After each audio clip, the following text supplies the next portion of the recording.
Please rise for invocation by Father Tim Daly of the Basilica of St. Paul, followed by the Pledge of Allegiance.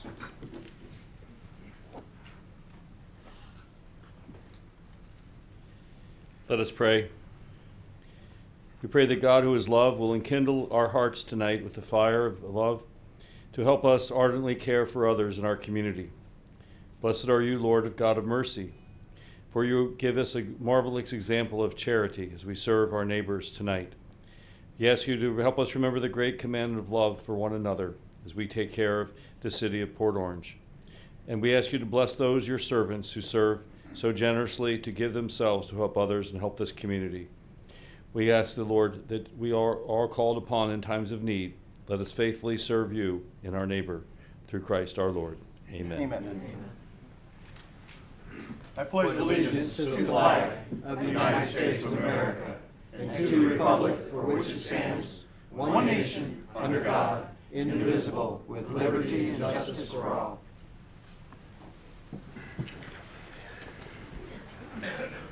Will clerk call the roll? Councilman Ford? Here. Councilman Tremont? Here. Councilman Bastian? Here. Vice Mayor Stiltner? Here. Mayor Burnett?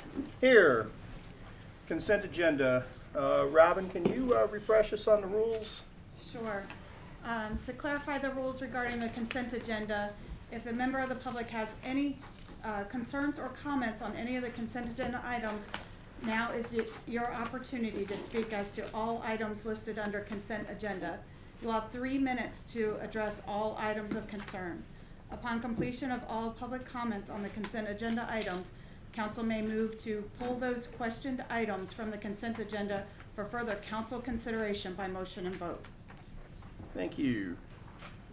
Brings us to item 4. Anybody with comments on the consent agenda items? Yeah. Come on up. Good afternoon, Mayor, Council. Mike Gardner, 618 Rue Street. I read the agenda a lot like I read the news journal. That is, I start with the things that interest me the most. And a lot of times what interests me most in your agenda is the consent agenda. And what interests me most in the news journal is the mugshots. Because I look on the mugshots, and that's generally where you're going to find, you know, somebody that's got something they would rather not talk about. Yeah. And I feel the same way about the consent agenda here. Item B8 is a wanting to write off a bad debt for non-payment of fair share project amounts due to a glitch in the financial software. Okay, it's in the amount of like $20,000. When I read that, I started going back through some older agendas, and earlier in the year, and I spoke to it at the time, we had to write off some code enforcement liens because we let them lapse before we renewed them. You know, and in June there was a bad debt of $282,000 from a record company because the record company went out of business, hadn't been paying his fees to the city like he should have been, and even though there was a performance bond, we didn't collect any money from these guys. And now, you know, as an aside,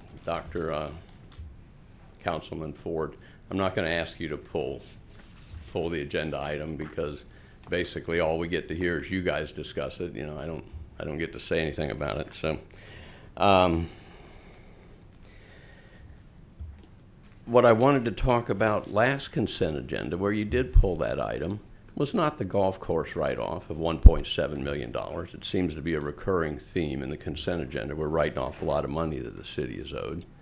But what I consider to be a write-off, which was a purchase of the 70-foot, was it Quint, several years ago, that, you know, we didn't know it, but it can't reach the buildings from the street. You know, that was in there too, in the guise of, you know, we're going to appropriate $900,000 now to buy a fire truck which will reach the buildings from the street. And every time this starts happening, I go, you know, if I add all this stuff up, how much money we're owed we couldn't collect on, how much money we wasted, maybe the budget wouldn't be such a hit in the head. Anybody else?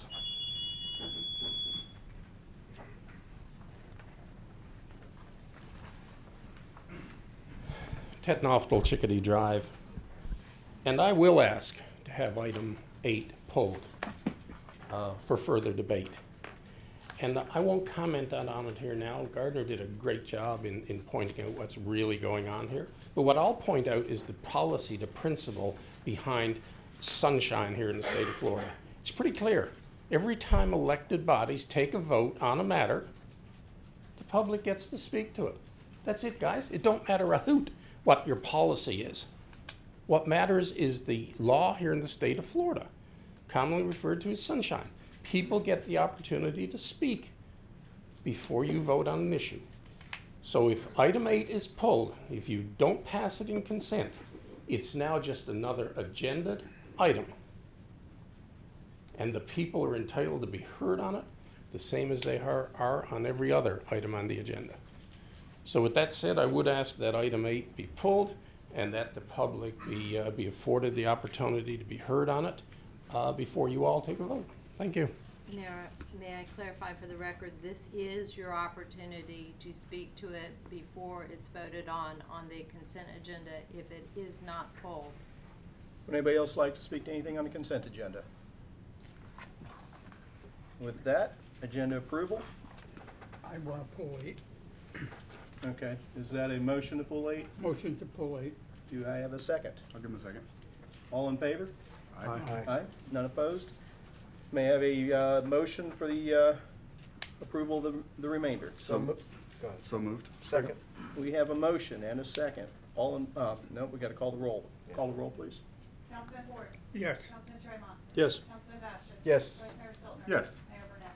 Yes. Item 8. Yeah, the reason I'm pulling it, I just wanted to speak to it for a minute, and I need more information.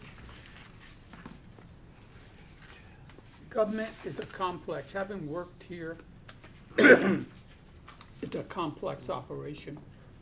Things go wrong, mistakes are made, cannot be avoided.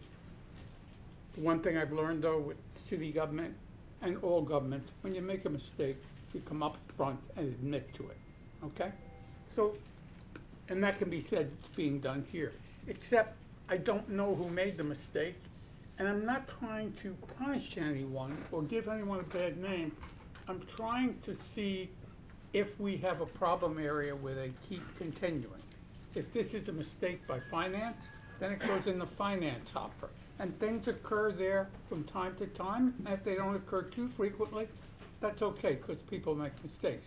But if we find one unit or somebody is making lots of mistakes or they're overlooking, then two things have to happen. One, we've got to talk to them, whoever their boss is, and two, we have to try and build a way to make sure it doesn't happen again. So I guess the question I have on this one is who is responsible for posting the estoppel letters?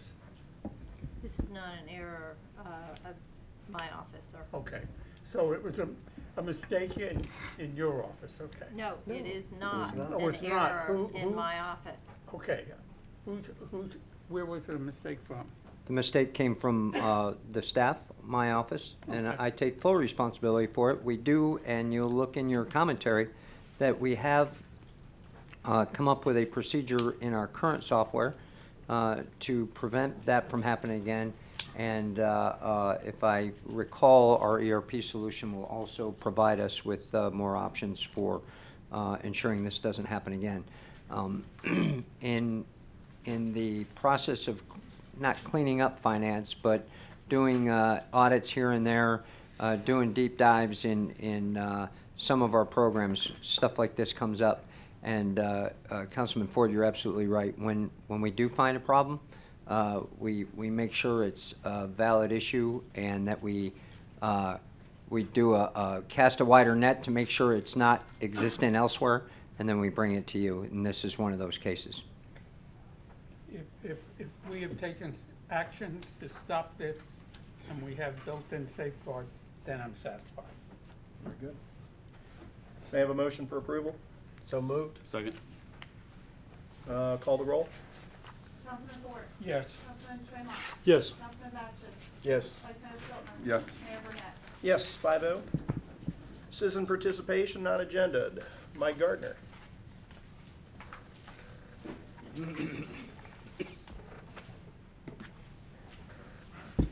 And Mike Gardner, 618 Ruth Street. It's nice seeing ex-Mayor Green here. I really hope he comes up and goes like 3 minutes and 10 seconds, because I'd love to hear you tell him he's got to sit down, he's out of time. What I want to talk about tonight is the way I think council treated two people at the last meeting, and I'm not one of them. I think it fits the definition, and this is a very technical term here, of being jerked around. And being jerked around, according to one dictionary I looked at, is to be treated unfairly or dishonestly by someone, to be lied to or cheated. Or another dictionary definition is, if you say that someone is jerking you around, you mean you're not being honest with them. Tom Menikow stood up here and talked about the problems he was having searching in the new website. And it is miserable. You can't find anything by using the search function. And I feel that Tom was jerked around when he was told that we want the citizens to be able to access this information. We want the search function to be easy to use. We want the website to be user-friendly. And I say he was jerked around because about 5 months ago, I pointed out the same things. And I was told that if I did certain things, submitted it to the city, that my request would be looked into. So I did. And I did exactly what I was asked. And that was back on 5/17.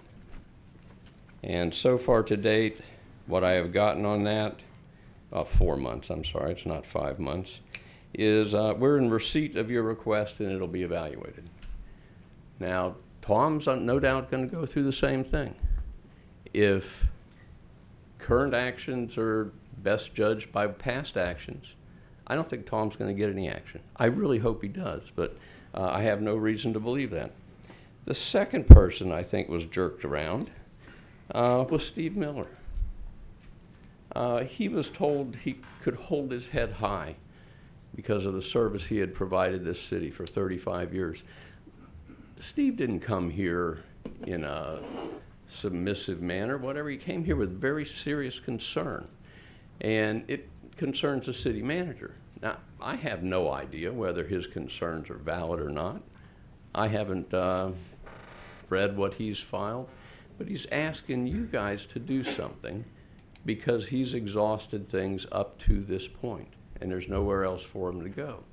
And I think he was just sort of brushed off. Thanks.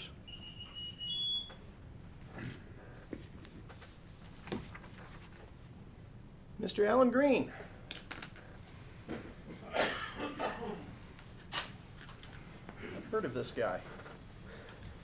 Alan Green, 4248 Jackson Street, Port Orange.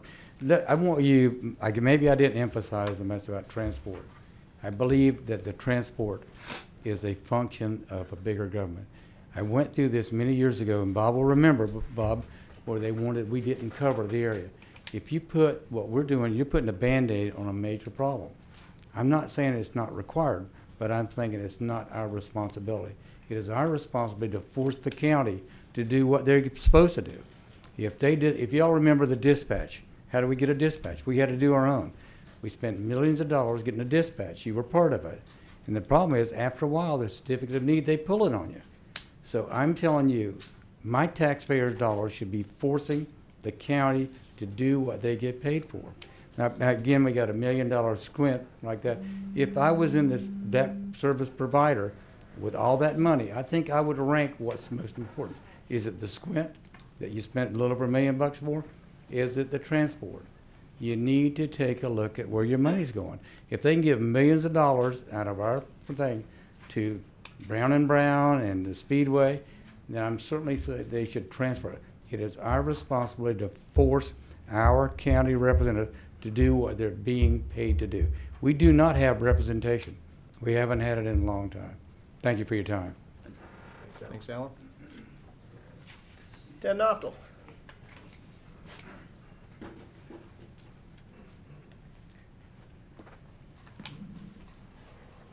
Ted Noftel, Chickadee Drive. Three things, Mayor and Council. The first is let's follow up on item 8 from consent budget. What Mr. Ford did in glossing over is nice, but it's not adequate and it's not complete. You know, the height of insanity is to have someone permitted to make decisions and not suffer the consequences of those decisions. So we've got a slap-happy system that didn't account for these numbers, you know, halfway down through the paragraph of explanation, and then towards the bottom, finance has now worked out a solution. So the minute the taxpayer needs to be whacked over the head for 20 grand, we can find a solution. My God, we're paying people who should be able to see the problem before the taxpayers need to be whacked.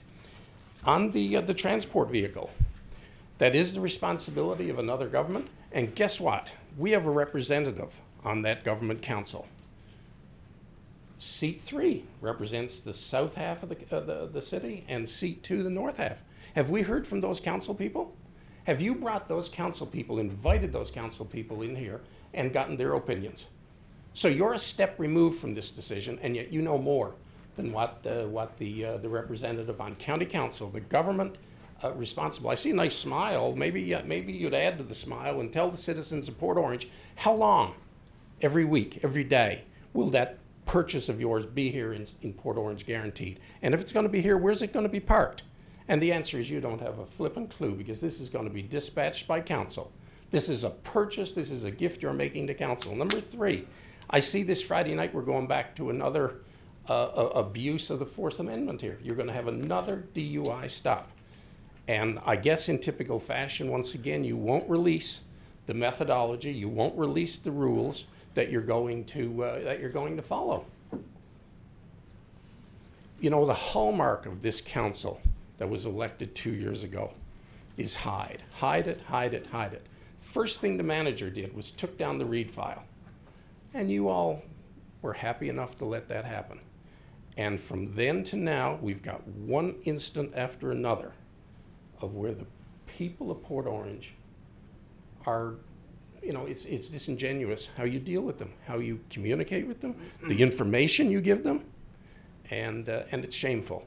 Not taking public comment on an item, on a write-off like this, is horrible. But again, that's your claim to fame, so I guess hang on to it. Thank you. Council comments. Let me start on this end with Drew tonight. I'm good tonight. Scott? I'm good for now. Bob?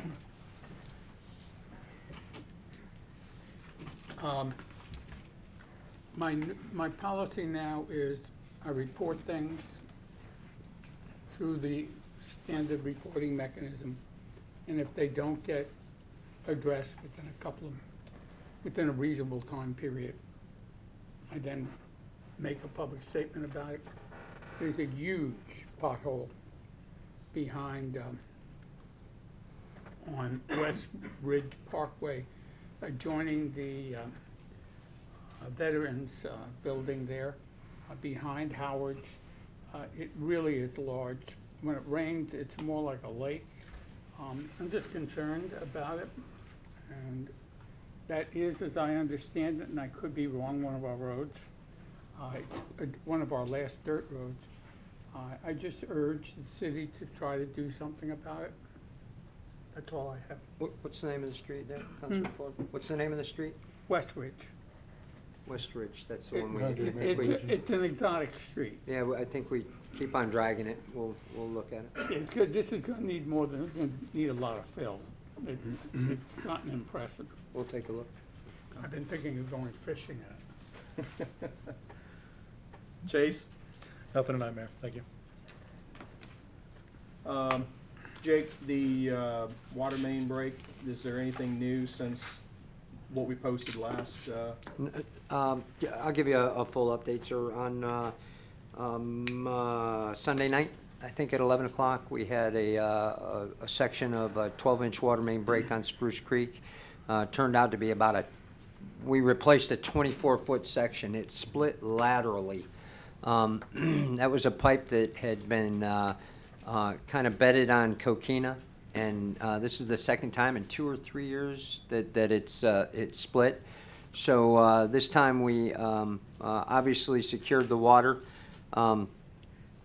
fixed the 12-inch water main, took the coquina out, and bedded it in sand this time. Hopefully a little bit softer profile for that pipe to lay on and not crack, we hope, and covered it up. We did have to issue a boil water notice, as everybody's aware.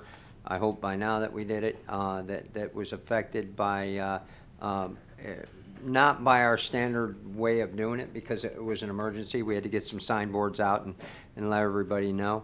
And then the boil water notice was, the water was checked, boil water notice was rescinded this morning. Okay. So we're all back to full up round out there on Spruce Creek. Okay. Appreciate it. Yes, sir. Item 12, Citizens Advisory Committee for TPO. No Bobby? I guess no. No Bobby, no report. Planning Commission appointments, we have 5. We need to handle in 2 separate categories, because we have 1 partial term and we have 4 regular term reappointments.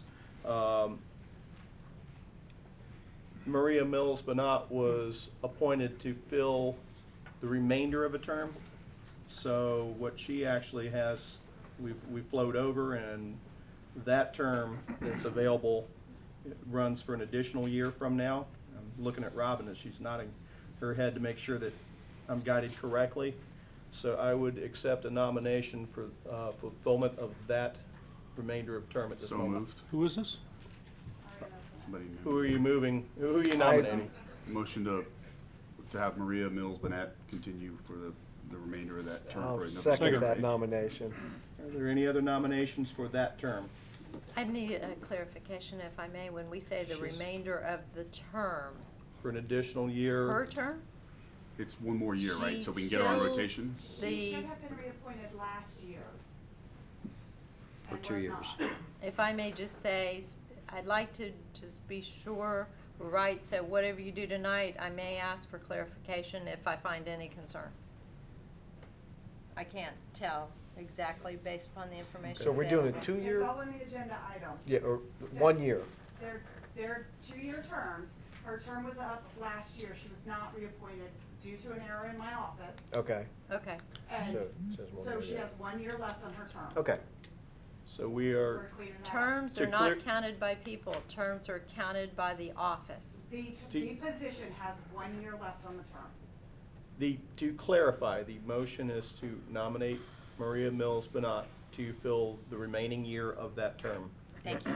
Correct. Is that- Correct. That's your motion? Correct. That's your nomination? Yes. Are there any other Yes. nominations for that term? There being none, all in favor signify by saying aye. Aye. Any opposed? With that, she is rehired for 1 year remaining. The other 4 appointments are for 2-year terms. I will accept nominations at this point for the remainder of those terms. We have 4 people who are serving in that role now, and we have 3 additional people who have applied. Mayor, we have a lot of great candidates, but I think our current planning commission is first rate. I'm not interested in fixing what is not broken. I'd like to renominate Tom Jordan, Lance Green, Darrell Beauformé, and Michael Arminio. We have a nomination of those 4 individuals. May I have a second? Which ones did you nominate again? The 4 that are already on. 4 incumbents. I'll accept other nominations. Okay. I need a second. Mayor, can you just clarify for me that, so there's 7 total, right? I There wanna are make sure I 7 have all- individuals that you can nominate. Okay. 4 of them have been 4 nominated each. so far. Got it. And I need a second. Got it, okay. Don't we have ballots? I need a second. I'll accept other nominations after these four, and we're gonna, let me just Okay. clarify, since, because if I can't get a second, we're done, we can't Yeah. do anything. Okay, so, go ahead. No matter how many, if you have more than 4 nominations, we will have, I will ballot all the names, and Right. everybody Okay. will ballot, Okay. select their top 4, and then, we will have our 4, So you'll appointments. open it for another Oh, nomination absolutely, after this? yeah, it's still open. Okay. May I have a second? I'll second. Second Okay. it. May I have other nominations? Are there any other nominations? I would like to nominate Rob Walsh. May I have a second? Second. Are there any other nominations? Going once, going twice? We have 5 Sorry, people. Mayor, I believe he withdrew his application. Rob, since the agenda went out? Yes. And That's what I was trying to email sent, right? Get the answer to Correct. is there 7 or Okay. 6 people? Okay, I So did we- not know There's that. 7 because I sent you a new one today. Can you just clarify for us the 7 total names?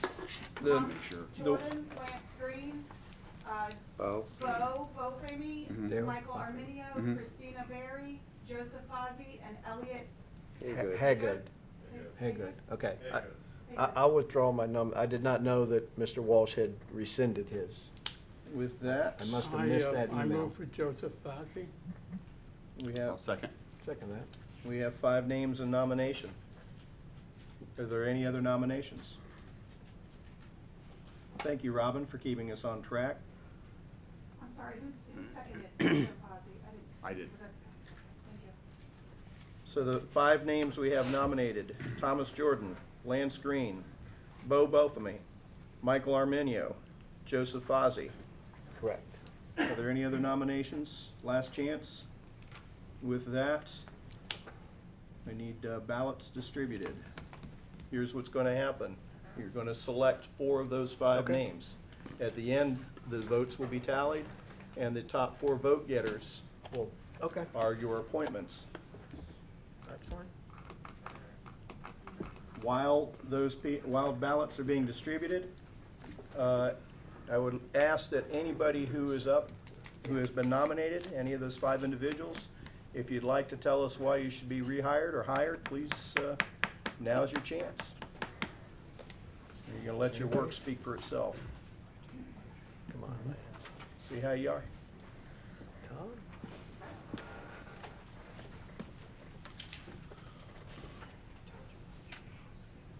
Mm-hmm.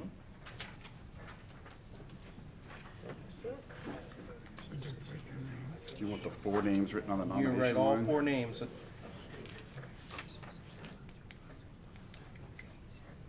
can write on the back if you need to. Yeah, you probably should. Okay. I give you guys enough? It's just a nice- Just one per? They can write on the back. Oh, good. I'm trying to save paper. Just to say that you are listing your 4 choices. You are not ranking them in order or anything like that. We can just write their last name, correct? That's Yes. fine. As long as Robin can tell. So I'll say, I'll have the same. Make it legible. What agenda item is this? Read out the Echo names again. 13. Thomas Echo Jordan, 13. Lance Green, Bo Bofamy, Michael Arminia, and Joseph Fozzie.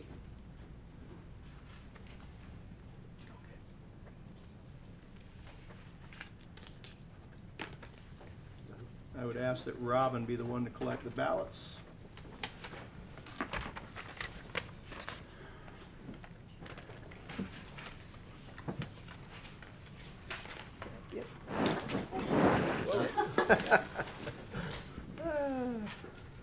Let me just say that I think no matter what happens with that, heaven forbid we have any ties that we need to break at the end,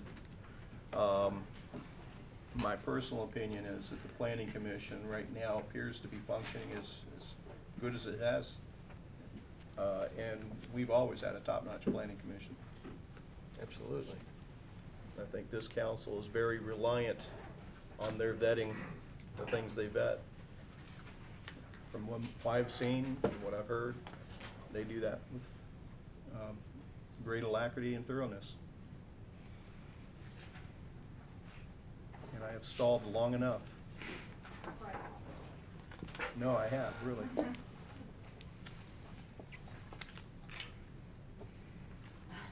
of course, if I'd, of course, we can't have a tie, there's 5. All right, so we have top 3, and then a tie for 4th. Well, then I guess we're gonna have another ballot to decide the last one. It's coming. So Tom Jordan has 4 votes, Lance Green 4 votes, and Bo Bofamy 4 votes. Mike Arminio and Joe Fozzie both have 2. So we need Mike Arminio or Joe Fozzie on your next. This one, I shouldn't have to tap dance too long for you to tally the votes, right? You don't need the date on this one, do you?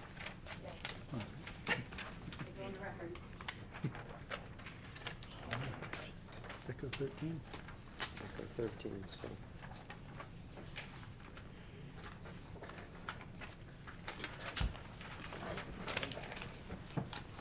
Thank you.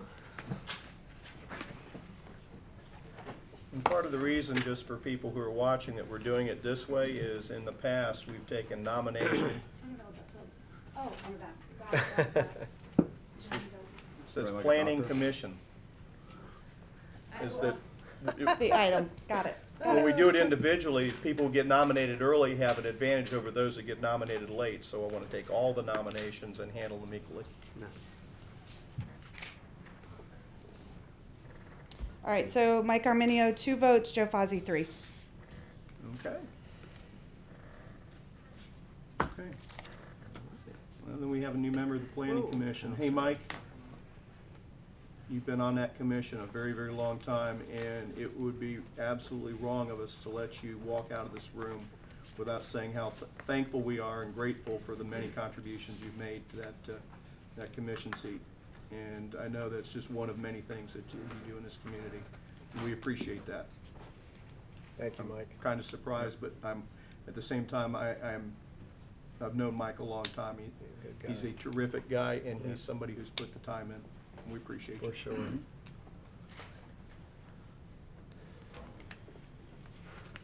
Brings us to item 14, Town Center CRA appointment. We have 1 seat open, and we have 2 applicants. I'll entertain a nomination, or nominations. I would like to nominate Stan Schmidt. I will second. Are there any other nominations? Going once. Maybe go with the salary one. Going twice. Nominations are now closed. Stan Schmidt, you want to talk to us and tell us why we should hire you? You know the pay, right, Stan? Yeah. Okay. I talked to him earlier. All right, I've set my tax planning. Mr. Mayor, City Manager, the rest of the board, the reason I applied was that I have been in the CRA since 2010. My office is currently on Ridgewood, and this is one of the things where I'd just kind of like to get involved more in the community. I have served in elected office beforehand, but lately I've just been hanging out, so I figure this might be a chance to contribute. So I'd appreciate your help tonight. You realize that this one doesn't. I know, this is a... Okay. Big zero. With that, all in favor of approving the nomination signify by saying aye. Aye. Any opposed? You're hired. Thank you. Thank you, Stan. Thank you. Thank you. Appreciate your willingness to serve. Thank you. Which brings us to item 15, Golf Board Advisory Report. Oh. Good evening, everyone. We can tell you've been playing. Look Yeah, at look that at that tan. suntan, I tell you. It's a cruise. It's my Iberian Peninsula background. Nothing to do with my golf game. Rich Lee, 6393 Long Lake Drive. I'm current chair of the Golf Advisory Board. I've got a half a dozen items that I want to cover with you tonight from our previous meeting and some commentary I've gotten subsequent to that. The first is last time I had talked to you about the importance of marketing and mentioned that Margaritaville had a sheet that had golf courses listed as part of their handout brochures when people come through. Kemper actually went up to Margaritaville and got themselves on that, so they're supposed to be in the next edition. They've also gone to Browns Landing. They've talked with Pinnacle Park and Woodhaven to make sure that they're a part of that, so they continue to try to emphasize and get more marketing, more presence in the community. At the meeting, we also reviewed the fee resolution 1576, which covers all the pricing for the golf course. There's been some feedback that I've received where people are concerned about the price of the trail fee. The trail fee for a single now is up to $1,470. It's 5% more than last year. It is on the higher side if you compare it with some of the local courses, but if you compare it to like Victoria Hills, it's less than theirs. And if you compare it in terms of the quality of the golf carts and the trails themselves in comparison to somebody like a Hidden Lakes, where it's dirt, there is no edging to be done because there's nothing to edge. Ours is a little more costly, a little heavier to maintain. So I don't think it's out of line relative to what the courses are charging. I had brought up before about the annual pass and whether or not it was a good idea for the golf course to continue to offer that. There was some analysis that was to be done by one of our golf board members who completed that analysis, and the methodology used had been agreed to by Kemper 2 years ago. Well, somehow Bob Duquette thought he was supposed to be doing that, so he did his own analysis, and of course, as you would conclude, they didn't agree. They didn't even agree on how many members we had, how many legacy passes, so I asked them both to get together and try to reconcile their differences. I talked to Bob yesterday. He said he'd been in communication with Tony Elmani's the board member, and they're going to get that done, put together, because we don't want to do anything that isn't really making money for the course. We also reviewed the preliminary course budget, and this has become a particular concern to me at this point. When it rains, as it did the night before, there's substantial flooding that takes place on the course and on the cart paths. I was impacted by that today because I am the first user of a golf scooter west of the Mississippi. So it's a little electric cart. It's got my golf bag on the back. Except when I went through the puddle, now the power to my cart is ceased. So I think I have drowned the motor out to some extent. But there's substantial puddles that rivers to an extent, and almost all of the holes in the back nine. And when we look at the capital budget, we didn't see anything in there that really is going to improve those, and those cart paths really need to be changed, modified either in position or height so that we don't have the water running across. Let's see, the other thing, and this was an issue that came up. The last time we got together, I was telling you that the course was in really good condition. Well, we had a lot of rain, then we had a lot of sun, and then we had a lot of weeds. And what was discovered was that the pre-emergent application of weed preventative didn't work. And there were a tremendous amount of weeds everywhere, on the greens, and the fairways, tee boxes. Bob has a friend who's an agronomist from Champions Gate, which is the course just the other side of Orlando, who's a specialty or specializes in this kind of thing. He came over and advised Bob that the product that he used did not get to the roots, and that's why the weeds came back. They use a different application, different product. It requires 3 applications. It's a lot slower to get the weeds to go away, but it's much more effective. So Bob has completed 2 of those 3 rounds of applications, and it's worked dramatically. The improvement in the course is very, very visible. And the last thing is flag sticks. I talked last time about giving Kevin some time to do some things. He has done a lot of things. He had a comedy show with a dinner going on, I think 2 weekends ago. He's put in a pool table. He's got a dartboard in there now, more of a sports bar kind of thing. He's just trying stuff to see what he can do, what's going to work, what's not going to. He's got a jukebox that just went in a couple days ago to try to instill, I think, some benefit to the club and get more people enthused in going there. Not everybody's happy about that because it's taken away chairs, so they don't have the space to sit down anymore. So when the MGA plays and there's 70 or 80 guys that come in, there's not quite enough seating anymore for everybody. But I think he'll work through those issues. Any questions, comments? I would just hope, as long as he's aware of those concerns, and as a businessman, I've got to believe that he's having trouble filling the place. He's going to do different things, but if he can fill the place, He'll Yeah, find more and- chairs. And that's exactly what he's doing, yeah. And it may be, you know, we still got the back room, and I don't know if he's trying to push, I haven't talked to him in the last couple of days. I don't know if he's trying to get people to go into the back room instead of taking up that space in the bar area, and let the people who wanna do the game kind of stuff, I do think those he kinds needs to of let things. people know that's available. I tell you what, I heard him on radio advertising it. He has done He's a not lot messing to try around. to promote flag sticks. The new signage is up on the building, so it's, nice. the old stuff is down. Okay. What song did you sing at karaoke last night? What sound did I What sing? song? I At didn't sing karaoke. Oh, yeah, me neither. That's what he did last night. No, that was a couple weeks ago. The other Yeah. karaoke thing it was riot. Yeah, it was really good.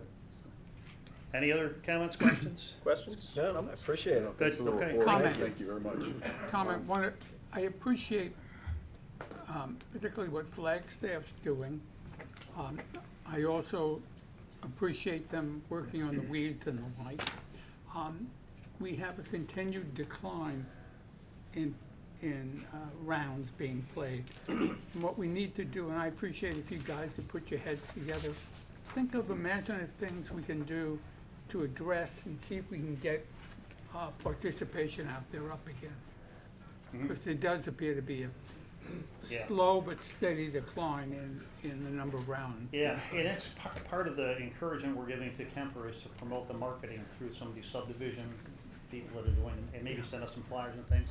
The other thing that's hurting us this year, frankly, is the rain.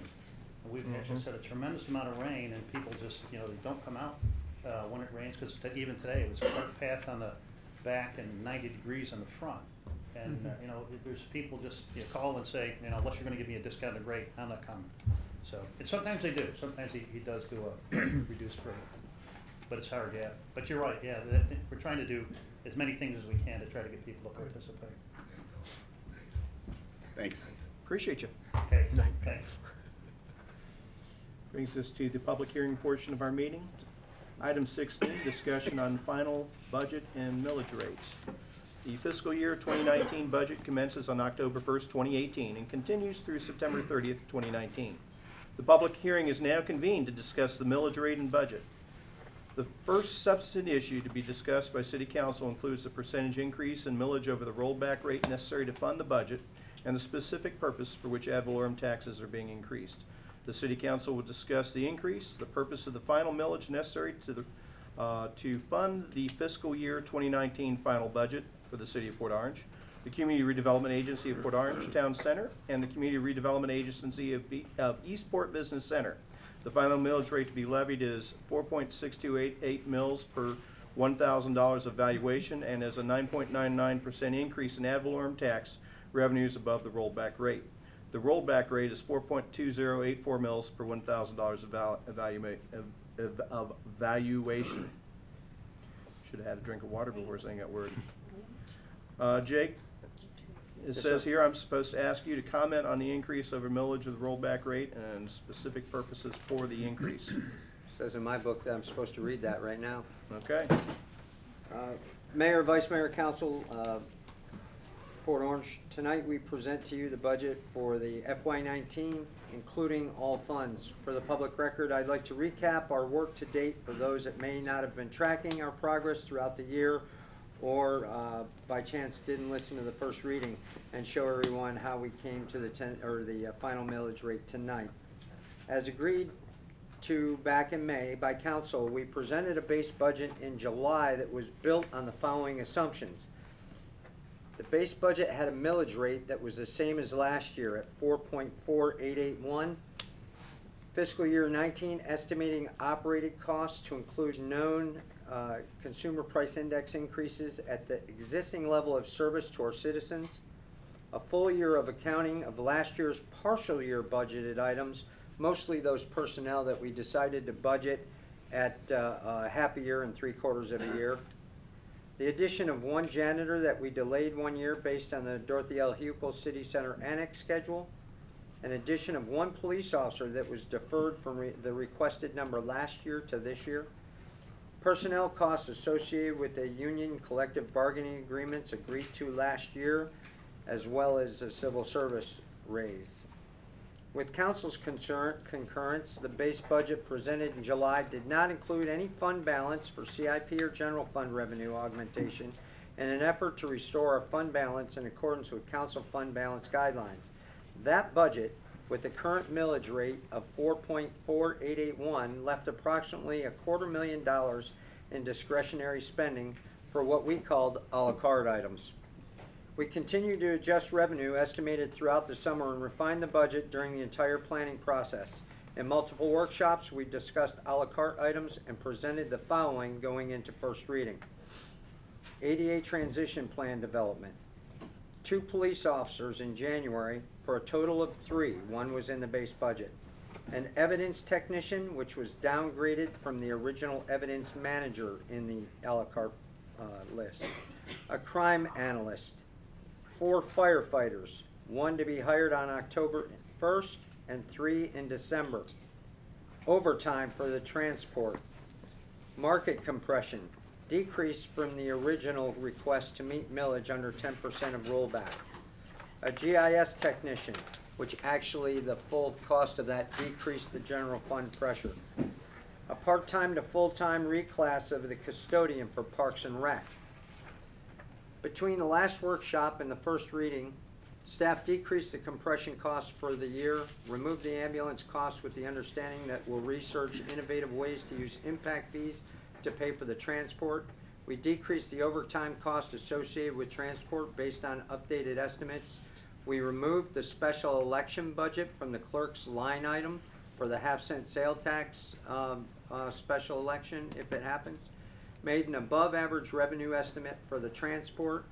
Deducted life insurance costs for 3 employees that don't use it, as well as updated the cost of mowing upon signature of the recent contract to Scotty Boy that was less than budgeted for FY19.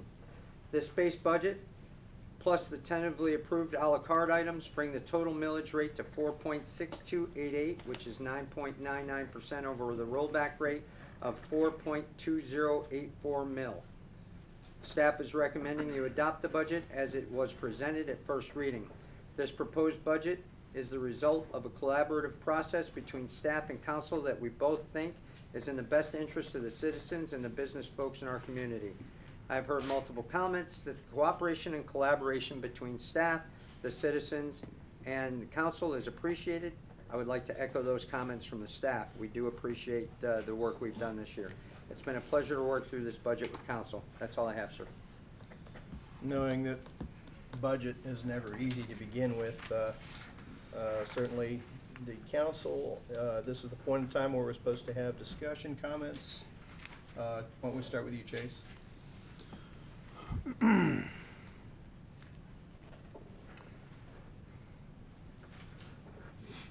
I'll keep it light. I remain opposed to this tax increase.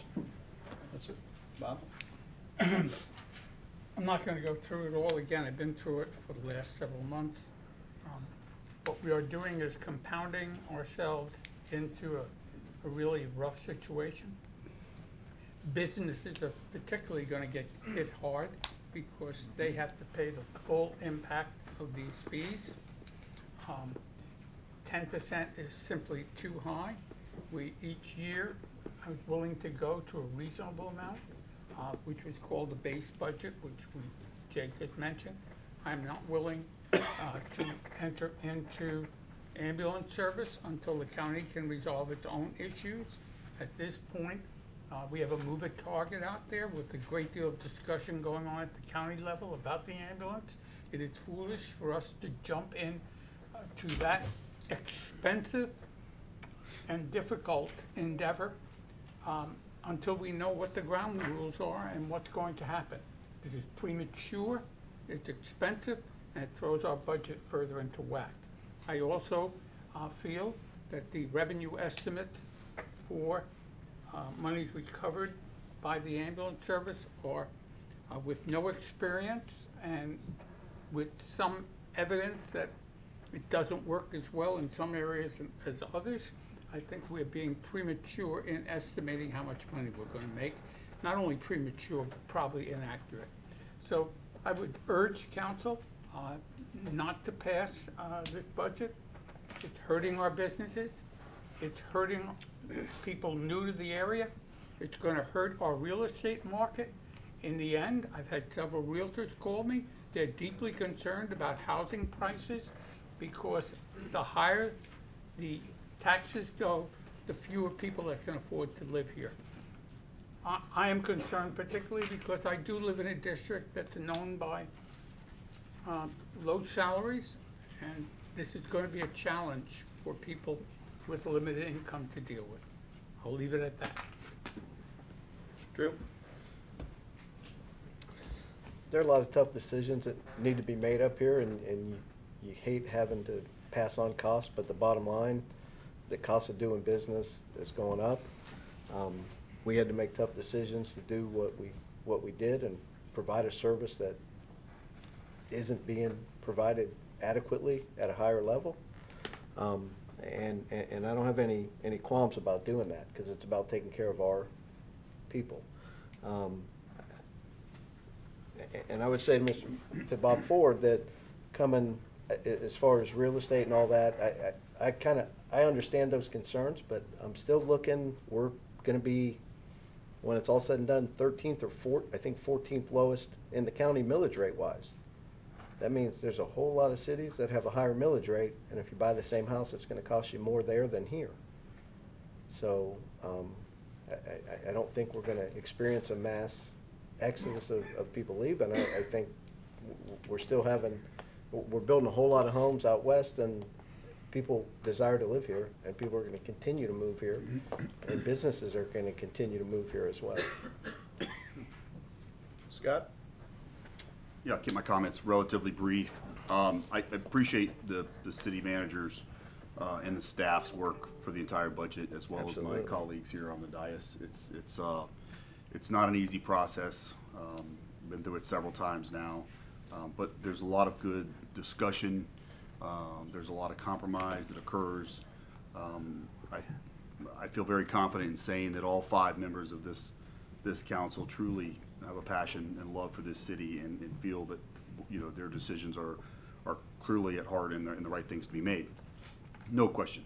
I do feel that the lion's share of everything that's in this budget was thoroughly discussed throughout the year, throughout the budget process, and most of everything that's in this budget was not only approved by the majority of the council, obviously, but unanimously by council. So I get that when things are totaled up, then you don't like the number, but we made those commitments, we made those decisions, and we're going to honor them in the best interest of the community. The one comment that I want to make real quickly was that after the first reading, there seemed to be a very poor misrepresentation of what the tax increase was for. And there were several media articles written that would lead the public to believe that the entire 9.9% tax increase was to purchase 1 ambulance. That could not have been farther from the truth. So I just want to make that clear, that there is a lot more in this budget that I believe holistically will benefit this community very significantly. Just an up-to-date comment and take about the ambulance. I went back and listened to a lengthy dissertation from the county council meeting yesterday, in which the county medical director, Dr. Springer, discussed with the county council some of the issues at hand. I am more confident now than ever that we are making the right decision. His comments led me to fully believe the county is completely reliant on the City Plus programs at this time. Right, wrong, or indifferent, which, by the way, I don't think that should be the case. However, absent that action, I am not willing to put lives at risk in the city of Port Orange. I also was very confident, based on the comments, that the overall availability to consistently be in our city is clearly an issue that needs to be further discussed. The county has already approved their budget. I do not see in that budget this year significant measures to be taken. I will continue to encourage them to do so and to rectify that. I think ultimately, and the former Mayor Green made a great comment tonight, and just to touch on that, some see it as the role of transport being a larger part of government, county responsibility, if you will. However, that is not the case in the state of Florida. In most cases in the state of Florida, it is the role of the municipality through fire-based transport. So I believe our process is antiquated. The other issue that I'm very confident of, based on the discussion that I heard yesterday, is that with this two-tier system we have in the county, there seems to be a mindset that it is okay to take municipal resources from the fire department and utilize them in a manner to kind of put the patient on hold. Meaning they will send them to get there so somebody's there, but then there's no urgency to get that resource back in service for what it's primarily designed for, which is fires and emergency rescues. And so that is very concerning for me. And I don't like that mindset at all. That's troubling, and so we need to continue to work on that. I believe our fire and rescue has an essential function. By the way, medical transport is the only essential public safety function that we currently do not provide. And I think that's problematic. I think fire-based transport would definitely be a much better model. There's no question. I think that's why most of the state of Florida has gone to that, because it's successful, it works. It's much better for the residents, clearly, better service opportunities. So I completely appreciate Bob's comments. I really, really do. I do hope that things continue to move in a much, much better direction for the good of not only the residents of Port Orange, but for the residents of the county as a whole. But I do think that us doing this and getting involved is going to be a beneficial thing, and so I hope it works out well. That's it. For my part, I just want to say that ambulance was a very difficult decision for me, because I agree wholeheartedly that we're entering into the responsibility that the county has, we're paying them to do. And that's very difficult for me and kind of problematic. If we went full bore, you know, as many as 6 ambulances, as some say that we would need to do it properly, I think that it would be wrong. I think that we're taking a crawl, walk, run approach to it. I don't mind if we crawl for a while, because there are a lot of things in flux that we're only going to learn by doing, and the decisions we need to make following that about the program need to be made on things that we learn from our own experiences with it. So I talked to the chief a number of times. He's committed to making it work in the best way possible for our citizens. I've always wondered, you know, we send rescue out to treat medically, and then basically they're a babysitter service until an ambulance arrives anyway. At least if we have the opportunity to transport, we have a chance to take care of, improve care through continuity of care and in time, and maybe even collect a transport fee in the process that we never collect before. So I think that there are some things that we can improve, but as far as the other 8.4% of the increase, there are a number of things that we've done. We've all made commitments to our people. I do believe that as a growing city that we need to keep up and expand our police force and expand public safety to make sure that our needs are met. That's not something that you ever want to fall behind on and say, hey, we need to play catch up with. We need to be on the edge with it and move with the growth and the issues that we've had. Show me that I think an incremental approach to slowly growing the police department to make sure that we meet demand is essential. Also among that other 8.4%, the big elephant in the room is, hey, we had 2 hurricanes hit us in a single fiscal year. That blew an $8 million gap in our reserves. Now those reserves were there and got us through those 2 hurricanes quite effectively. There are communities out there that actually had to borrow money to take care of the needs of their communities. Usually we have $1 million to $1.5 million flow over from the prior budget year, basically our net income, and we immediately apply it to the following year. That number this year is 0 because of those hurricanes. We need to replenish those reserves so that future occurrences, whether it be hurricanes or whatever natural disasters or things that can happen, there's a reason why we have a reserve allotment, and I think it's important that we maintain that. So there are a lot of moving parts in this budget. It was very difficult. All 5 of us at times had 5 different opinions on things, and reaching one consensus is a very difficult thing to do. But with that being said, the council will now hear, before Mayor. I do that, I need to correct one thing. Thank I said before the rollback rate is 4.2084 mils, it's actually 4.2082 mils. As did I, Mayor, thank you. Was that what you're gonna hit me with? Yes, Okay. we both made that mistake. Okay. With that, the council will now hear comments regarding the proposed final millage. The members of the public will be allowed to address the council, to make comments, and to ask questions at this time. Public comments?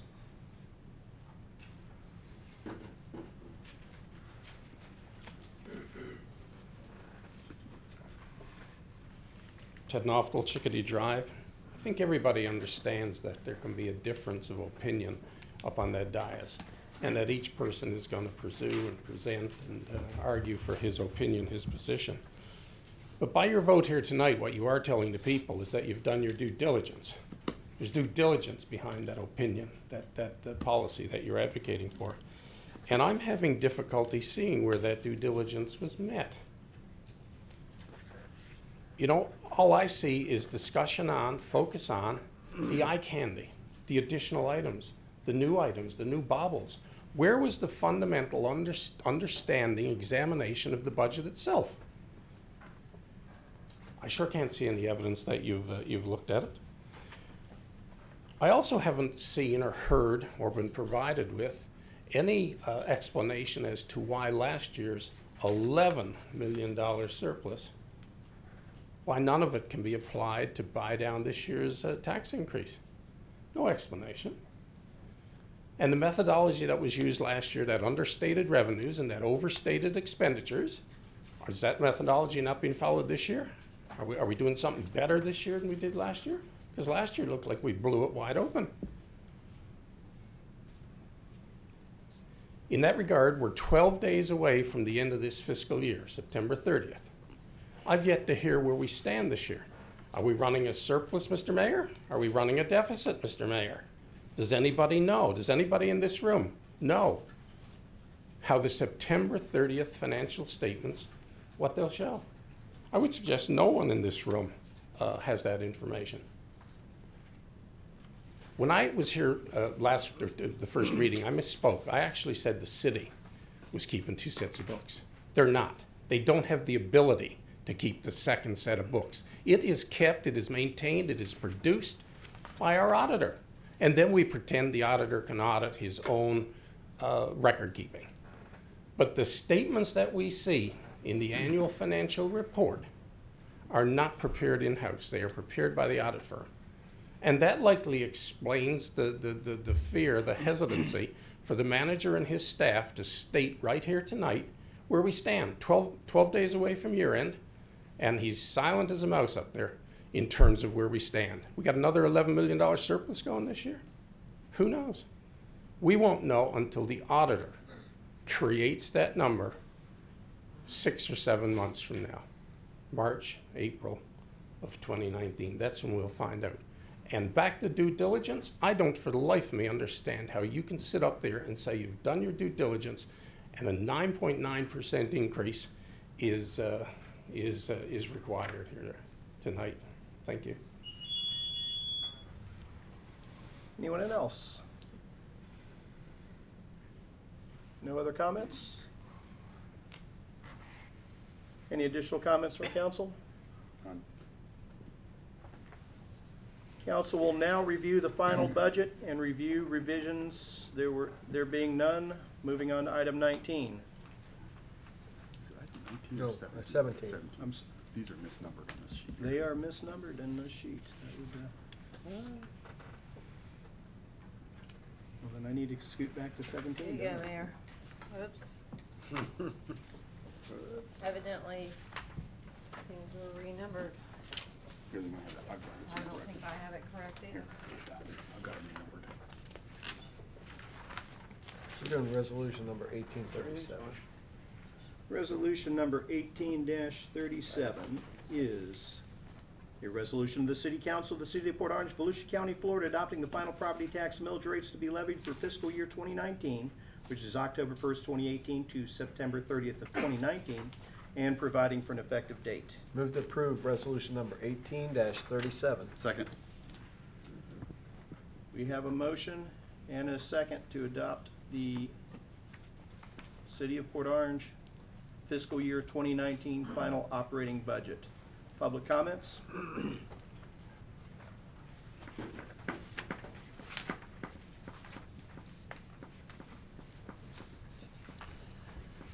Is this 1838 at this point, the final This is operating budget? 1837. What did I speak to a moment ago? Wasn't that 1837 we spoke to a moment ago? You were speaking to anything That was on? discussion. That was the discussion. Oh, okay. Well, I hit the high points in my earlier comments. Now let's look at the specifics of it. You've got some pretty obscene increases built into this 9.9% increase, which, by the way, needs to be recalculated. Given that rollback is a tad lower, gee, I don't suppose we went over. We're now double-digit council up there, are we? It's Nine the gone same, away? Mayor, just to clarify. Some obscene increases. The fire impact fee going up by 393% in 1 year. The recreation impact fee going up by 231% this year. Included in this year's tax increase is a hit to the loan pool of $471,000. Now, included in that number is the golf course write-off. And I thought that golf course was a proprietary fund out there. I thought the promise made to the people when you got into the golf business was this was either going to be a money maker or at least it would be a break-even maker. It's not at this point. It's bankrupt. It is functionally bankrupt. It is being carried by the taxpayers. It is being carried by the general fund.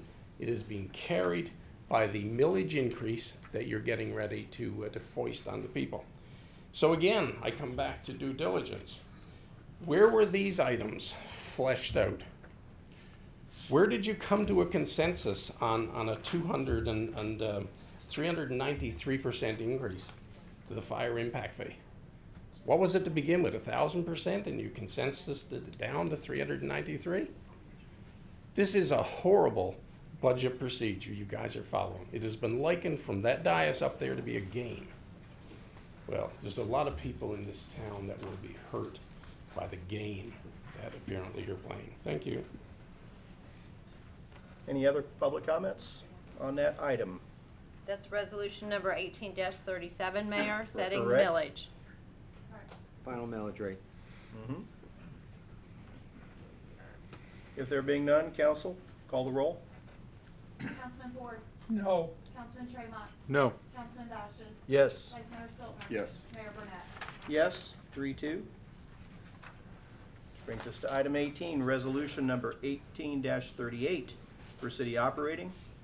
A resolution of the City Council of the City of Port Orange, Volusia County, Florida, adopting the final operating budget for fiscal year October 1st, 2018 through September 30th, 2019 for the City of Port Orange, setting forth the anticipated sources of revenue in the estimated amount of $102,461,288, setting forth expenditures in an equivalent amount, providing for appropriation and procedures, and providing for an effective date. Move to approve resolution number 18-38. Second.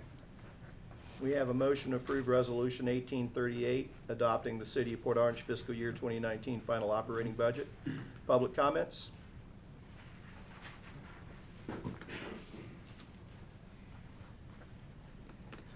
Ted Knopfel, Chickadee Drive, back to the methodology. Included in your budget this year is a new fire truck. And we were told in public meeting that the purchase of the last fire truck was a junk decision, bad decision, shouldn't have bought it. And consequently, we're going to write off most of that purchase over an absurdly short period of time. But my question is, what are you doing different in the analysis this time around? Okay, we've been told, and we accept the decision you made here a couple of years ago was a poor decision. Why is the decision you're making here tonight a good decision? What's different? Nobody know, or there's no different? We're just taking the advice of staff this year, just like we took the advice of staff a couple of years ago? I mean, is that really what we're doing here? a near $1 million purchase of a new fire truck. And we're told the last purchase of a fire truck was a poor decision.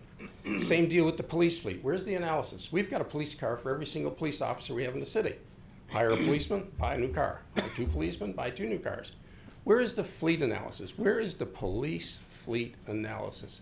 Where is that cost? Where was that ever fleshed out? Where was that ever discussed? Where did you ever come to a compromise on that?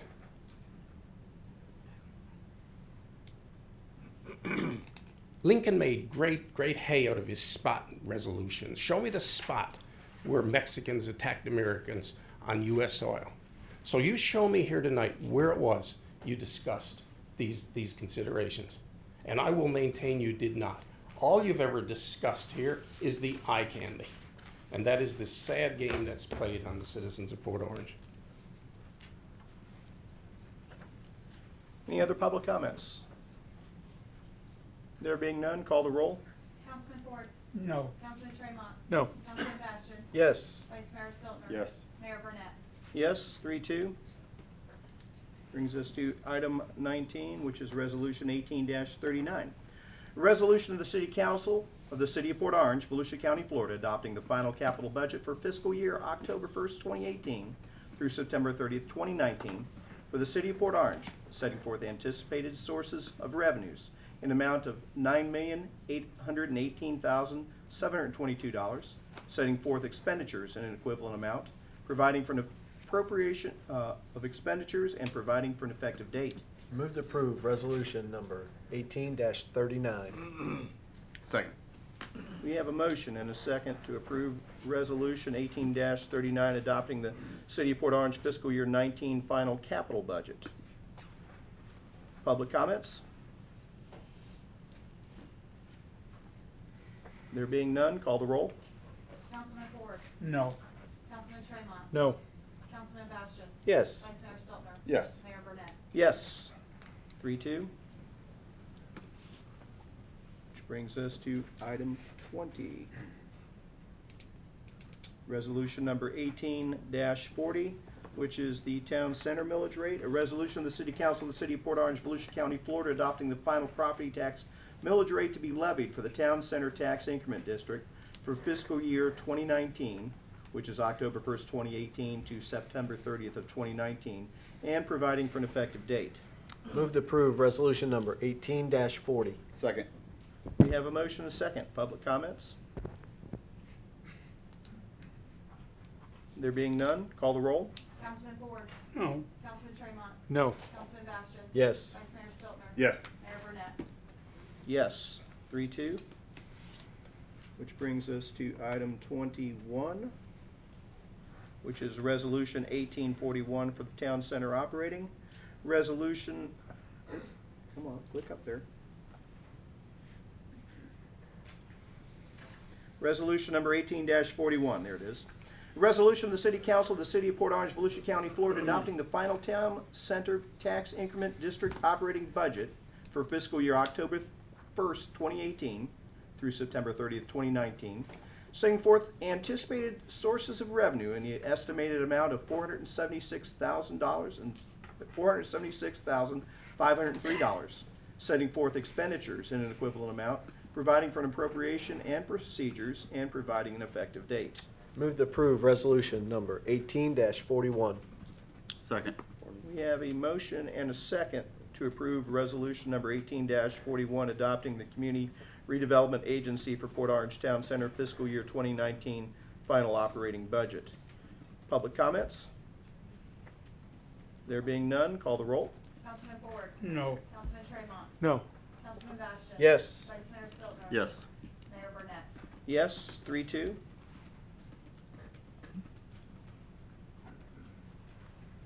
Which brings us to item 22, Resolution 18-42 for Eastport Millage, is a resolution of the City Council of the City of Port Orange, Volusia County, Florida, adopting the final property tax millage rate to be levied for the Eastport Tax Increment District for fiscal year 2019, which is October 1, 2018 to September 30, 2019, and providing for an effective date.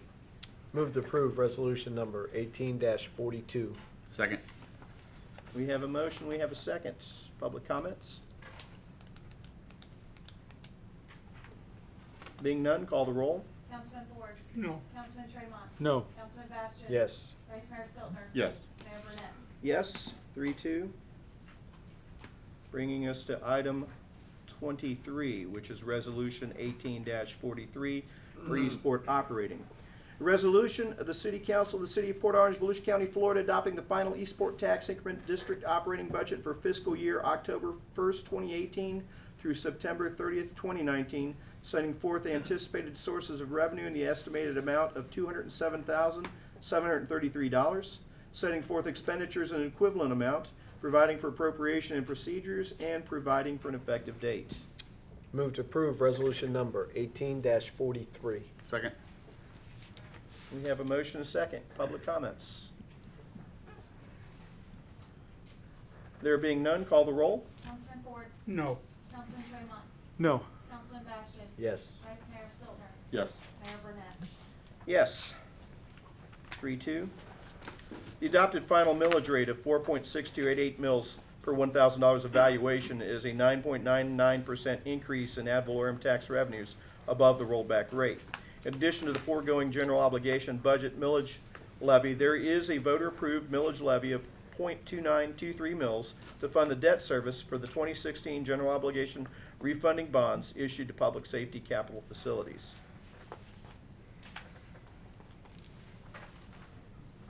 Margaret, that gets me out of that? Yes, sir, I believe it's completed. Okay, I just want Thank to make you. sure I've read everything I'm supposed to read. That brings us to second reading of ordinance number 2018-25, the moratorium on personal wireless communications governed by Chapter 16 of the Land Development Code. Let me get to that.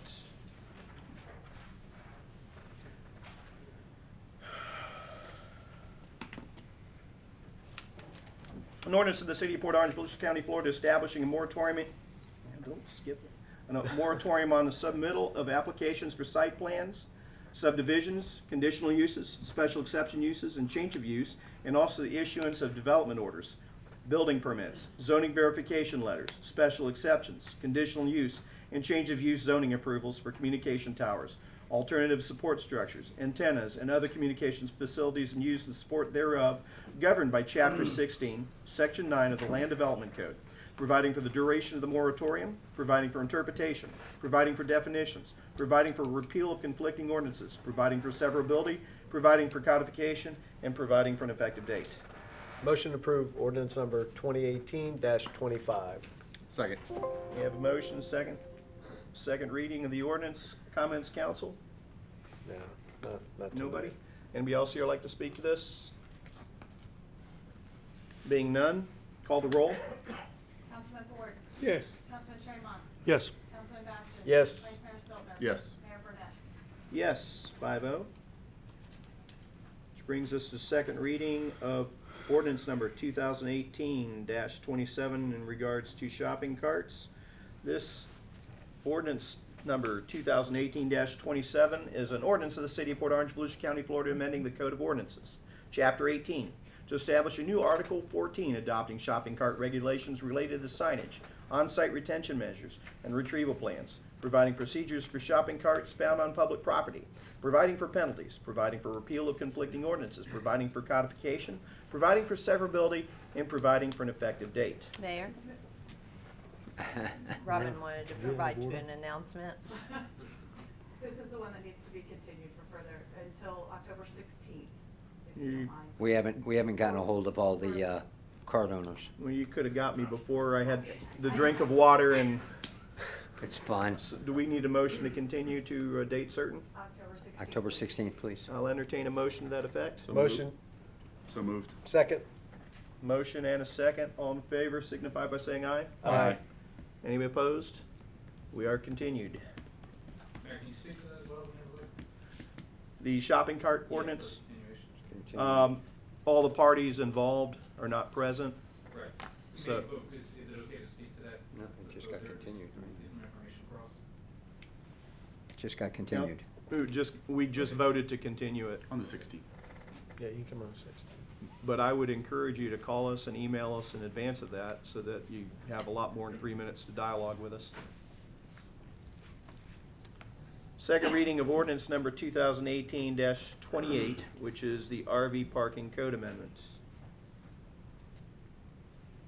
Ordinance number 2018-28 is an ordinance of the City Council amending council this starting over.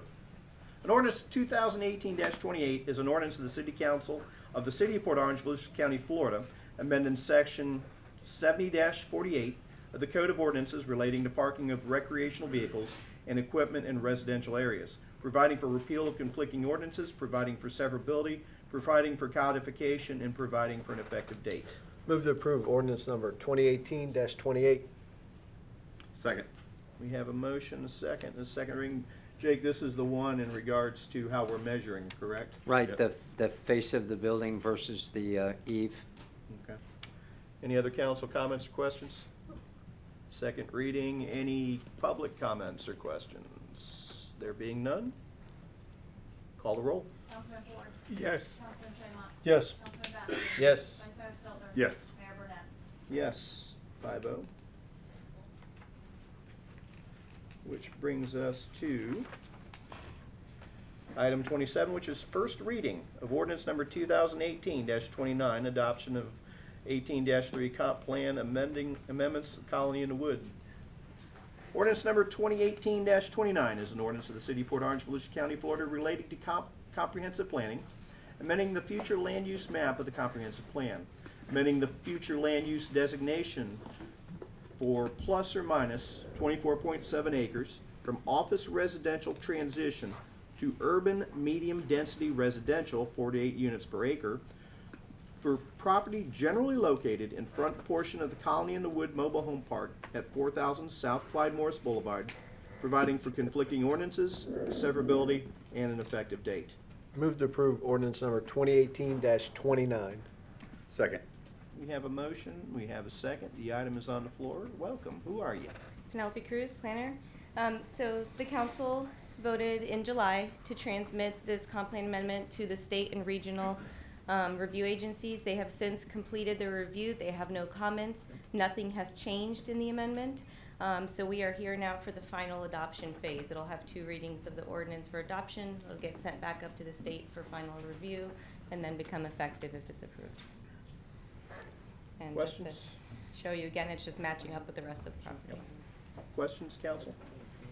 No, Drew, Scott? Bob? I don't have No. anything. No We hashed questions. this one out. And there were no changes. Public comments? There being none, this is probably one of the easier ones you've ever done, huh? Because I'm gonna say call the roll. Councilman Ford. Yes. Councilman Tremont. Yes. Councilman Bastian. Yes. Vice Mayor Stelter. Yes. Mayor Burnett. Yes, 5-0. Which brings us to item 28, which is approval of subdivision variances for 4068 Carlisle Drive approximate. The recommended motion is moved to approve the variances from Land Development Chapter 5, Land Development Code Chapter 5, Section 4A1C, Chapter 5, Section 4A3C, and Chapter 5, Section 4A2. May I have a motion to that effect? Motion to approve? Second. We have a motion and a second.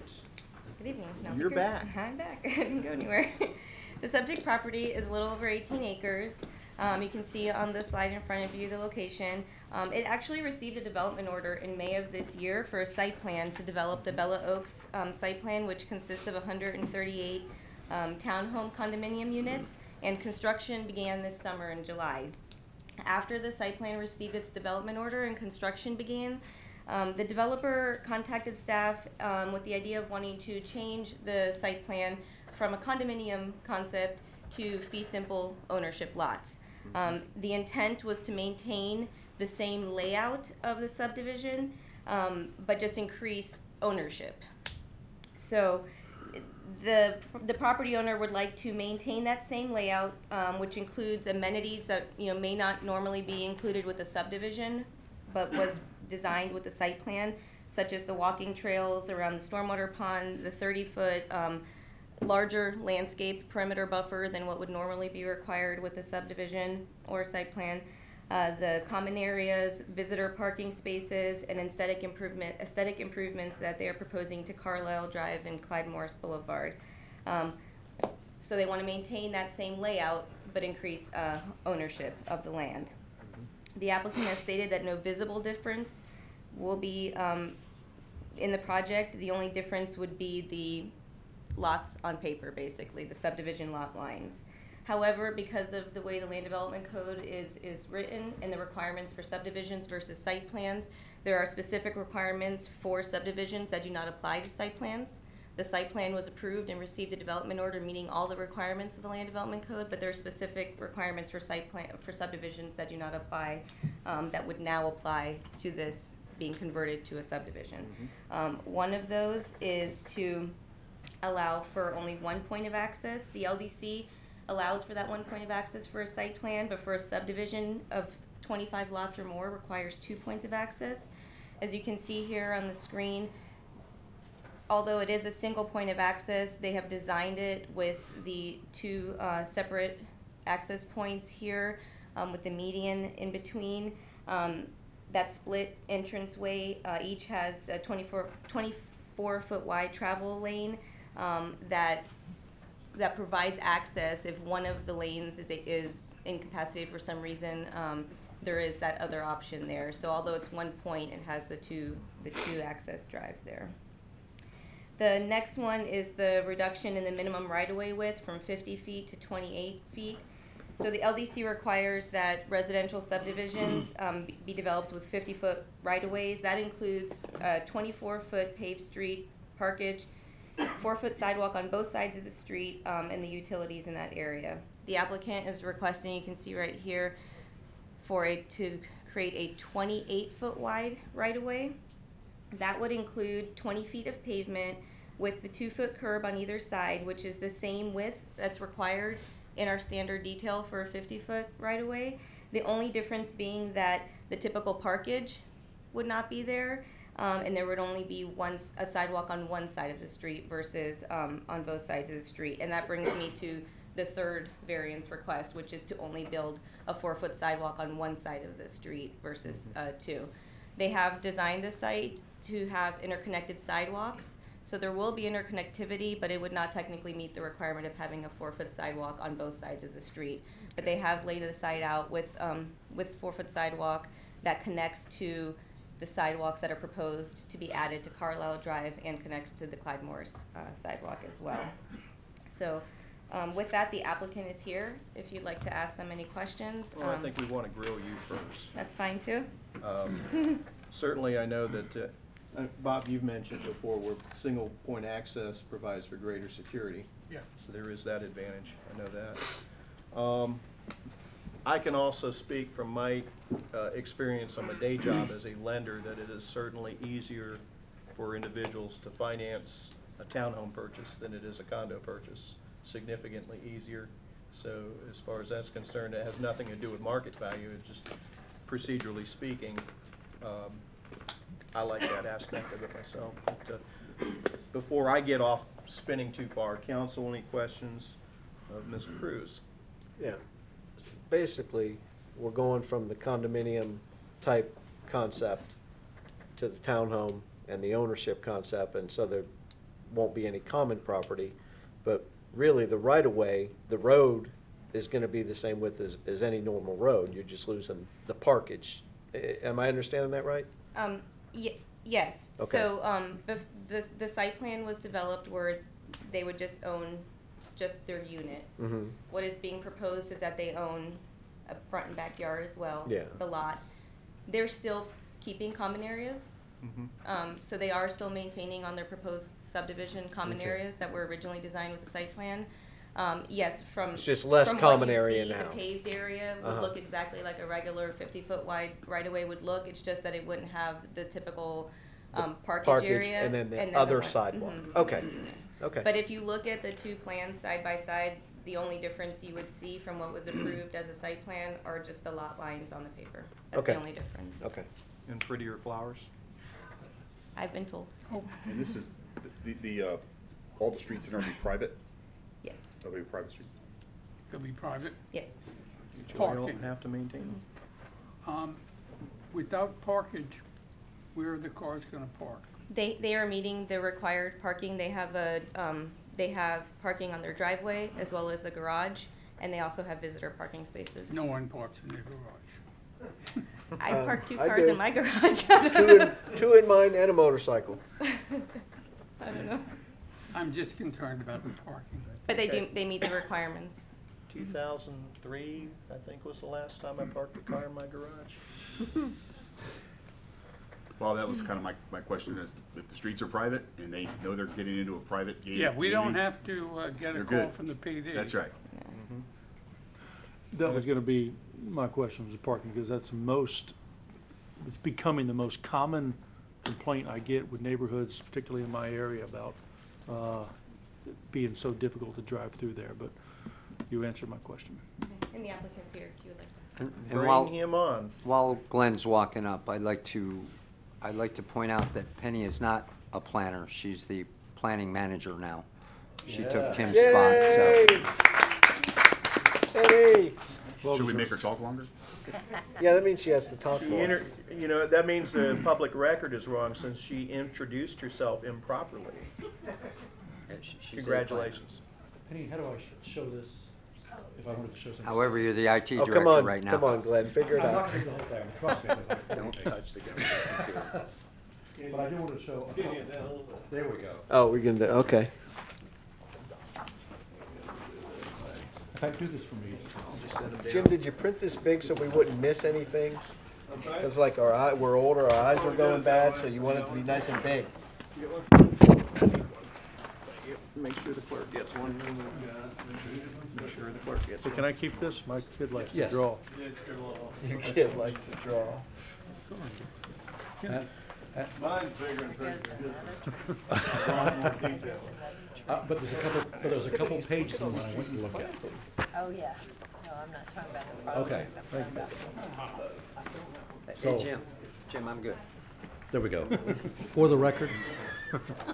Thanks. Nice job. For the record, my name is Glenn Storch, and I represent the applicant in this case. And what I do want to stress is some of the things that Penny was just stressing, and that is, first of all, you are losing nothing. This is the exact same plan that you have already approved that will be built, except for the fact that you now have imaginary lines for the subdivision as opposed to imaginary condominium lines. However, I think it's important to stress that the staff was very adamant that we do things that make this a better project than the project that was previously approved. So one of the things you do, I don't know if you realize how difficult it is to do an infill project. This is an infill project in a difficult area on a prescriptive right-of-way. All those things create real problems for trying to make this project work.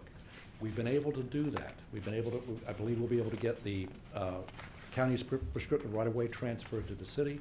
We will then, as you can see from some of the pictures you're showing there, we are going to then beautify Carlisle, and that is one of the things that we're doing as a condition of this subdivision variance. So you'll have a better project than you had before. There will also be beautification at the entrance to the site because of the fact we've had to create this entrance and exit. And as Commissioner Ford has indicated, this will be a safer project because this will be a gated subdivision. The parking is not an issue, first of all, because of the fact that you have the existing site plan that would have been built exactly the same anyway, but more importantly, because this is a gated subdivision in which you will have HOA documents that will then require people to not park in the street, and that they'll understand exactly what's going on. In fact, we've already started drafting those HOA documents.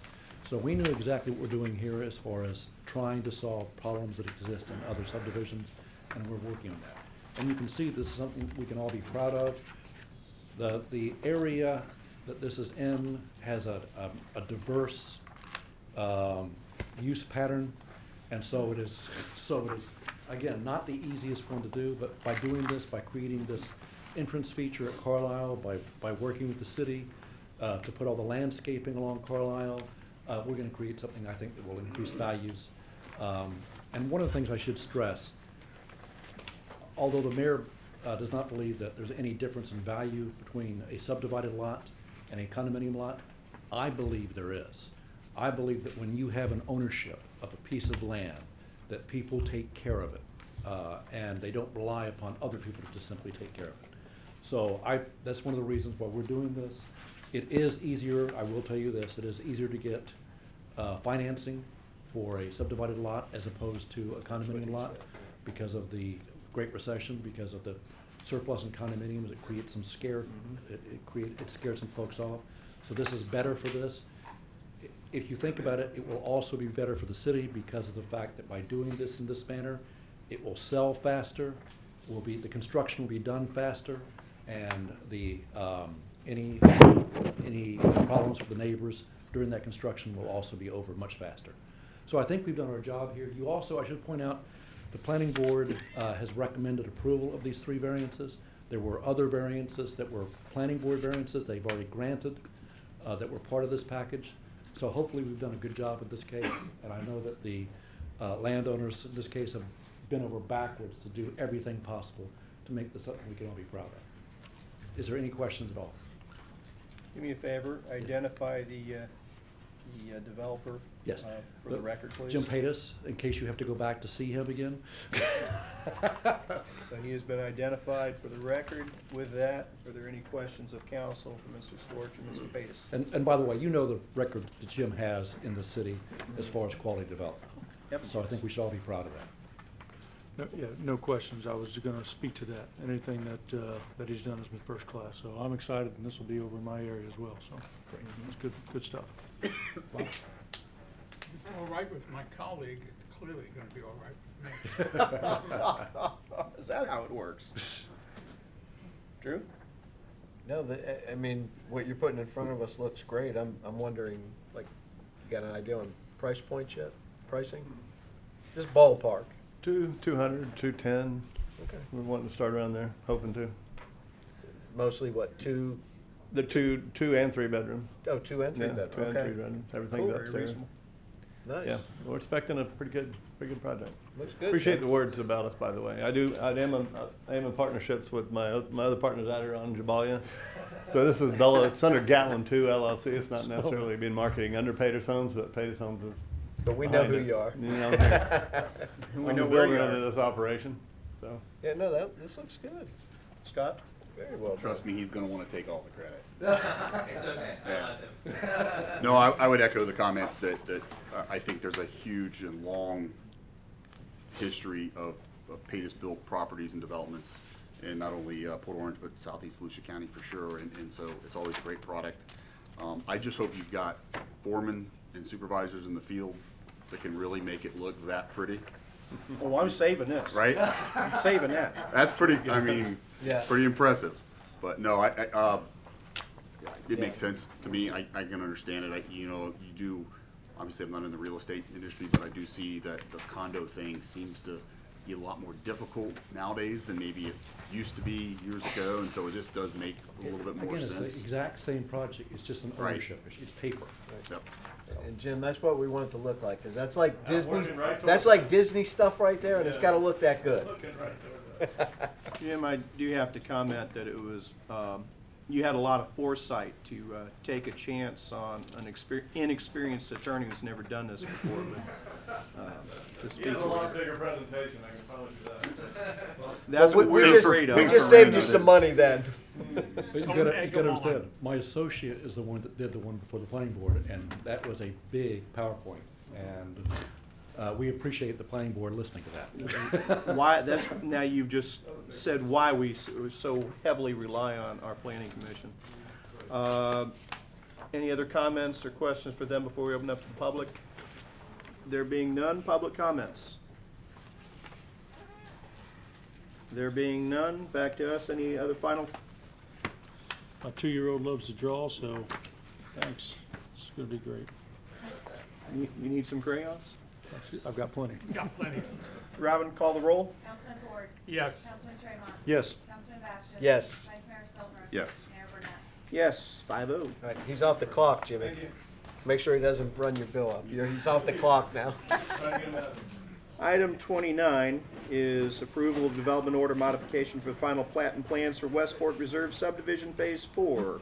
Recommended motion is to approve the development order modification of final plat and plans for the Westport Phase 4 subdivision, and I will entertain a motion to that effect. Move to approve. Second. We have a motion and a second. You didn't go far. Hi. Welcome. Since the last time we talked, you've been promoted, so Been on the cruise. congratulations. Community development. So the subject final plat and plans in front of you was actually approved by council in December of last year. It was approved for a subdivision of 78 single-family lots. The property owner has requested a modification to reduce that to 71 lots. So this is a reduction in the number of lots. It also is, and you Usually can goes the other way. yeah. I like it. They are also proposing to remove one of the streets and expand the stormwater pond. So you can kind of see on the left side here where there's kind of like a common area and this roadway here and those lots. There's two lots here. It's common. The pond is expanded and just a few more lots here. It overall reduces the overall subdivision by 7 lots. So with that, here to answer any questions you might have. The applicant's engineer is here as well. Questions or comments from Ms. Cruz? I mean, it's a reduction and less of an impact at this point. It makes sense to me. And greater stormwater retention, Yeah. which I like a lot. Can we hear from the engineer? We gotta get you on the record to prove that you were here. Get me on the record. Danielle Vandaloo of Dewberry, 710 31st Street, Orlando, Florida. Any questions? Why? Why? All the fill. Okay. Economically, it took out an infrastructure road, This is not a bunch of usually the- utilities, added Okay. stormwater, and got more it. fill. Got it. That was my question, only because it's not the norm. Normally they're trying to, we want to get more units on it, so. Right. Okay, I get it. Makes sense. Very good. Any other questions? Thank you. Thank you, guys. Thank you. Public comments? There being none, back to us. Council? Chase, Bob? I'm gonna miss Don Pedro. You gonna miss what? Gonna miss Don Pedro away. Yeah. Drew, Scott? No, I'm good. There being nothing further, call the roll. Councilman Ford. Yes. Councilman Tremont. Yes. Councilman Bastian. Yes. Vice Mayor Stiltner. Yes. Mayor Burnett. Yes, 5-0. That brings us to the regular agenda portion of our meeting. And with that, before we go any further, I am going to request, or I should say declare a 5-minute recess.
And we're back.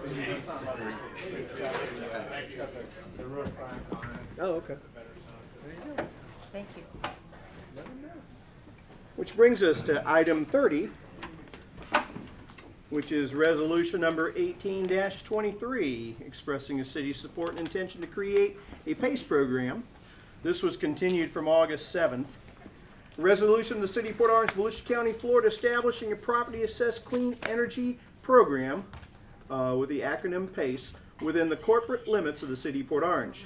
Delegating authority pursuant to interlocal agreements to separate local governments who shall have established and who implement, facilitate, and administer voluntary non-ad valorem financing for private property owners to improve the real property with qualifying improvements for energy efficiency, renewable energy, and wind resistance improvements, providing for certain terms and conditions in the interlocal agreement, authorizing certain city officials to execute said agreements, providing for essential terms and the interlocal agreement, providing for implementing administrative actions, providing for scrivener's errors, providing for conflicting ordinances, providing for severability, and an effective date.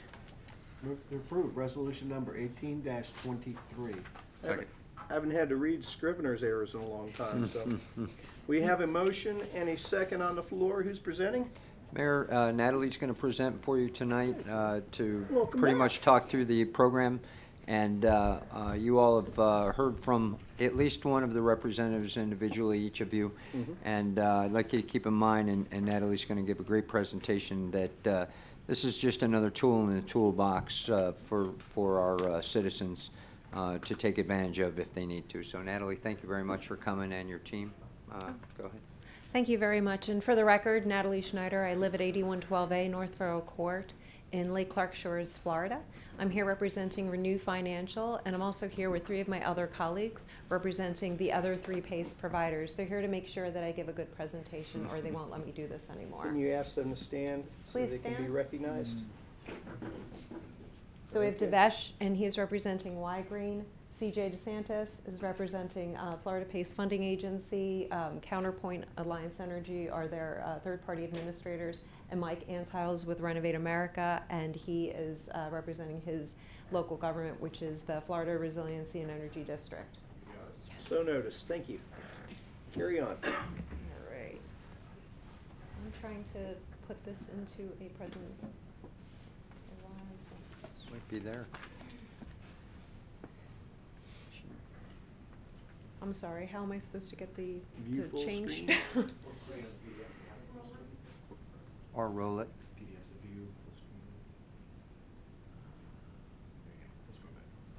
There you go. And now you can just hit page down. There you go. All right. She's in. Okay, so I wanted to thank staff for taking a lot of time to review this. They've been reviewing this with other municipalities for at least 9 months, I believe, at this point, and also to meeting with a number of you as well. And you've seen this before, but this will be very good, you know, if you're taping your meeting for the people at home watching this, to understand what is property assessed clean energy, what is PACE. And this came about probably in 2008, but in 2010 is when Florida statute and Florida legislators said that this would be a really good idea to help with energy efficiency, renewable energy, and wind mitigation upgrades for properties. It's repaid as the non-ad valorem special assessment on a property taxes bill, and it's processed the same exact way as any other type of assessment through special districts.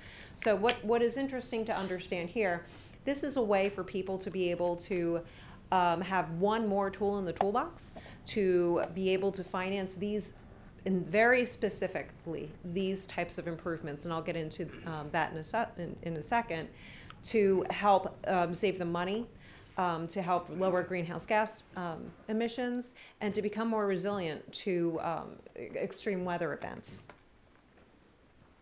So this is a lot of information coming from Florida Statute 163. This is not just what the Florida statute says. However, they recognize the fact that it was important to have yet another mechanism for people to be able to do these types of improvements to their properties. They understood at that time, and they continue to understand the need and the ever increasing pressures that are put on people looking at different financing mechanisms to do these, looking at increasing incidences of extreme weather events, and using this as a mechanism in order to allow people to do that. However, they made it voluntary. This is very voluntary. It is done through putting an assessment on someone's taxes. It does not impact anybody else. It is a person who is choosing to have their windows done or have their roof improvements done. They have a contractor come out. They decide, they look at all of their different financing options. This is giving them one more option in order to do that. And what are the types of properties? There are a number of different types of properties that can avail themselves of this. What we look at is single-family residential mostly, and when we're looking at that, what you see most of the time are impact windows, you see roofs, and you see HVAC systems. Those are the things that are not so much nice-to-haves anymore, but necessities at this point. And then what we also have are, it can benefit so many other different types of properties, and we've seen it in the hospitality industry. We have a hotel that's taking advantage of this in Sanford. Assisted living facilities, we've had a number of senior living centers also contact each of the different providers looking to upgrade their systems, looking to make their buildings more energy efficient and be able to give peace of mind to people living there, and also nonprofits, churches. So there are so many different areas that can take advantage of this program. And I went through some of these types of improvements. Like I said, the majority that we see with residential are the impact windows, roofing, and HVAC. And then all of us, you know, as it goes down, there are other types of improvements. And as long as it's saving energy, or it's producing energy, or it's hardening a home against those elements, these are the types of improvements we do. We do not do things like a kitchen. We don't do, hey, I want to upgrade my bathroom. Again, these are the types of improvements that retain their value and help make the value of the home or of the business secure. Hey, Natalie, does this count for generators for assisted living facilities? Yes, it does. Got Yes, it. it does. Got it. And what I want to say with each of those, for example, it doesn't count for example, a temporary generator. Right. You know, it has to be attached to the property. So, for example, it would not be aluminum panel, you know, storm shutters, but rolling storm shutters. Mhm. So it does have to be something that is attached to the property that's going to stay with the property, unless someone's ripping out a generator that they just put in. Opt for hurricane impact windows instead Yes. of the covering of the windows, correct? Well, they will also do rolling shutters. They will do shutters that are attached to the building, but not the panels that you would I got you. store in the. Yeah. So again, there's the breakdown. These numbers have actually probably gone up, 400 million plus financing in Florida for the past couple of months. But this is really the breakdown of what you're seeing in Florida. We do have to qualify property owners. Not just anybody can take advantage of this program. We take it very seriously. This is part of our consumer protections. We all disclose a number of protections to them, but just starting off, these are the types of things that we are looking for. If someone doesn't meet even one of these, they are disqualified from being able to use this program. So they have to be current, no liens, 10% equity based on fair market or just value as determined by the property appraiser, current on property taxes. I mean, these are all types of things that are required. And yet, we do have a number of benefits that accrue to the property owners because the financing, it says 20 years here, but it depends. We just actually increased our terms up to 30 years for solar projects. The term will go with the lifespan of the improvement. The product. Exactly. However, if somebody says, I want a solar panel array, however, I want to pay it off in 5 years, we're totally fine with that too. They can do less, they can't do more on the terms. Interest rate is based on selected repayment term. So that's really important to understand that the interest rate that someone is going to pay is going to be the same no matter who that person is, as long as it's the same repayment term. So our repayment terms are generally in 5-year increments, and so all of the 5-year increments going to be the same term. It democratizes these types of improvements for a number of people. They can be combined with any other types of incentive programs and any types of warranty programs. And it's also, homestead's not required, so any of the vacation homes, homesteaded homes, it's all good. And also, the reason that this really came about is people do see reductions when they take on some of these improvements, not just to their energy bills, but sometimes also to their windstorm insurance, depending if they're upgrading their homes against hurricanes as well. What does this look like? So it's a line item on the property tax, just like all other line items. It's going to be under at non ad valorem. It has to be recorded. It's voluntary. Again, the annual installment that they will see on their property taxes is completely voluntary. What they will see is this non ad valorem line on there with the name of the local government. So in my case, it would be Florida Green Finance Authority, or FGFA. And it also has a phone number there. So if they have questions, they call that phone number. Hopefully they are not calling the tax collector. Hopefully they're not calling anybody here, but it happens because you are all elected officials. So there's no prepayment penalty, which is very important as well. None of the providers have a prepayment penalty. So if somebody decides that they just want to pay it off, they can absolutely do that. That is not an issue. And then we all have to have agreements with the tax collector. We do. I mean, I think we all do at this particular point in time. Y-Green does, right? Yeah. So right now, in Volusia County, all of us have our tax collector agreements. So we're able to place these assessments on the tax rolls. If say 3 years into a 10-year term or whatever, they say, I'm just going to pay the thing off, and they go to the contractor or to the county? They would actually come to us. They would actually contact us and let us know, and then we work that out through the tax collector to make sure everything is done appropriately, not the contractor. Show up on the following year. Correct. Okay. Correct. Yep. Okay. Absolutely. And we've had a couple of people do that. Where we find that actually works out best. We saw in Irma last year, Hurricane Irma, where people were needing immediate roofs. They needed repairs to their roofs. They were able to do it with PACE financing with no upfront costs. And then when they got their insurance money, they were able to pay off those assessments. So we have seen that happen. So the big question I have, I think I know the answer to, but I think it's vital that everybody know this. This lien, so to speak, stays with the property. Does it survive a sale, or does it have to be satisfied at a sale? That is a very common question. And there have been a number of instances where it does transfer. However, that is a negotiating tactic or negotiation between the seller and the buyer. We do disclose to someone who is coming for a PACE assessment or to take advantage of this program that it may or may not transfer. So if they decide to refinance or if they decide to sell, it could transfer, but that it may not, and then it would just become negotiation between the buyer and the seller. So depending on what they agree to Exactly. is basically the answer to that. So yep. As opposed to a lot of times you invest in something, you have to wait to a certain point where you meet the break-even point. Yeah. You can actually amortize the cost of it over the lifespan of something, and say your break-even point's 3 years and 2 months into putting in a solar panel, and then you can actually start recognizing the benefit of that immediately instead of having to wait, and that's one significant barrier that people have to investing is because they have to wait to receive the benefit of that. They have the potential to see that right away. I think it's fantastic. I'm stealing part of your presentation. No, absolutely, absolutely. I like it when people also get excited and they start understanding what this is, because while it is complex, there are very sound reasons why this is really neat and cool and cutting edge. Yeah. It really is. So the benefits to local government. So what's the benefit to you? I mean, understanding that you're fully indemnified against anything, you're not involved, it's not costing you anything to do this.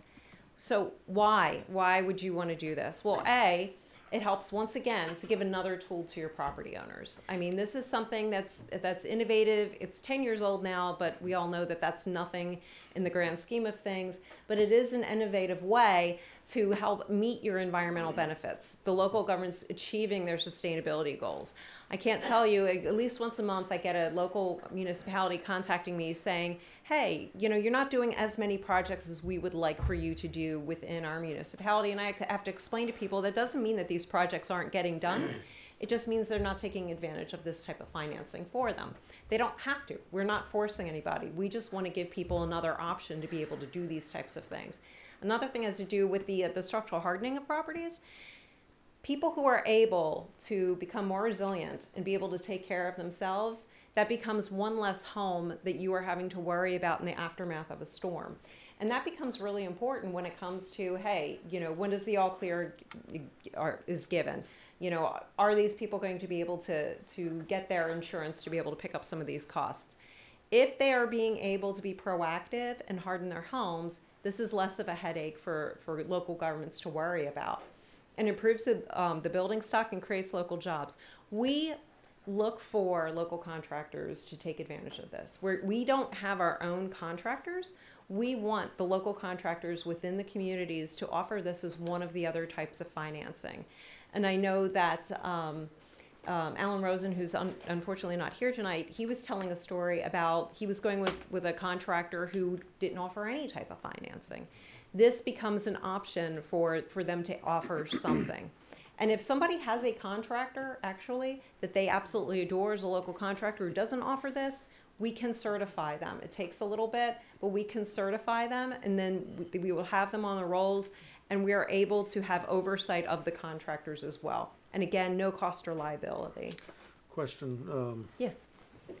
What is the, I don't know if you have these numbers or not, but I'm curious as to what the percentage of houses are having difficulties reselling their homes with this assessment on there. You know, I haven't actually heard about people who could not resell their home. I think what it comes down to is having to take it out of proceeds to repay the assessment off. So no one has really come and said, I can't resell my home, I'm having an issue. There have been a couple, which honestly, I think we've done over, I think it's 20,000 in the state of Florida collectively.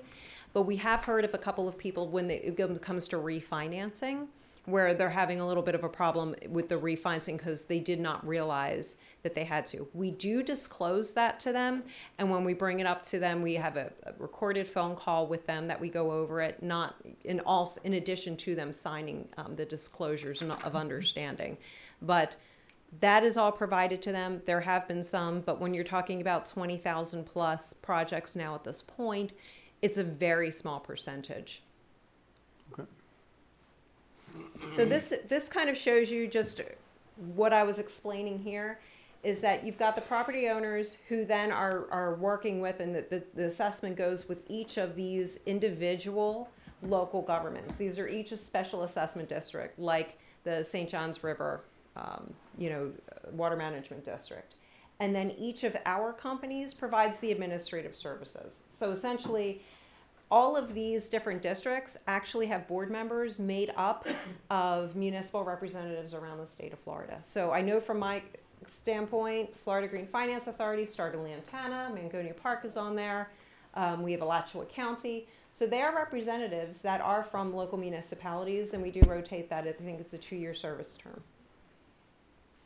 So what do you need to do? So in order to be able to have this effective within your jurisdiction, what we're requesting is a multi-provider resolution. We request multi-provider because it gives competition. It helps reduce those interest rates for people. It gives people choice. You wouldn't want them to have just one bank that they could go to, so why would you want them to go to just one PACE provider? So they can compare. They can pick and choose who they really would like. And then you would enter into an interlocal agreement with the individual providers, which would be those 4 local municipalities, or those local governments, FGFA, FPFA, FRED, and Green Corridor. And then the PACE administrators, or what's also called third party, we provide a turnkey service. We do the program administration, staffing, marketing costs. We are the staff for those local governments. And then there's no cost or liability to you as a local government. So I believe that this is actually my last slide. So this is just an example. This is somebody who actually did like soup to nuts, which is kind of crazy. But in Fort Lauderdale, so that, you know, they're saving $7,000 a year on insurance, which means that they live very close to the coast, and then on their electric bill as well. Actually, because of what we see, I know that from my company standpoint, the average project cost is about $17,500. So that shows a break between I'm getting, you know, the roofs and windows, and I'm getting HVAC. It's not like a whole bunch of solar, you know, solar projects. Otherwise, the cost would be much higher. So that kind of shows you how much the average is. So that is my presentation. I am happy to answer any questions. Like I said, I also have 3 other people here to answer your questions, and thank you very much. Go ahead. I meant, do you already have Nothing to say. local contractors here, or do you have to certify them after this gets passed? We pass it first, and then we certify them. A lot of contractors actually don't want to talk to us until it's something that they can run with. We have some contractors only because we are in, what is it, Edgewater and New Smyrna Beach at this point. So we have started working in the area because they both have passed resolutions so far. Okay. Scott? Bob? I have more comments to make.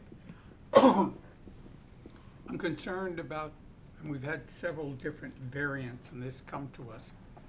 I don't want to get in the banking business. We've already had problems with the banking business when the county had us repairing homes and the like, and got out of it because it was a nightmare. This is basically a banking enterprise that comes and has the city recommend them, basically, as a bank, to get a certain type of project done. I don't approve of it.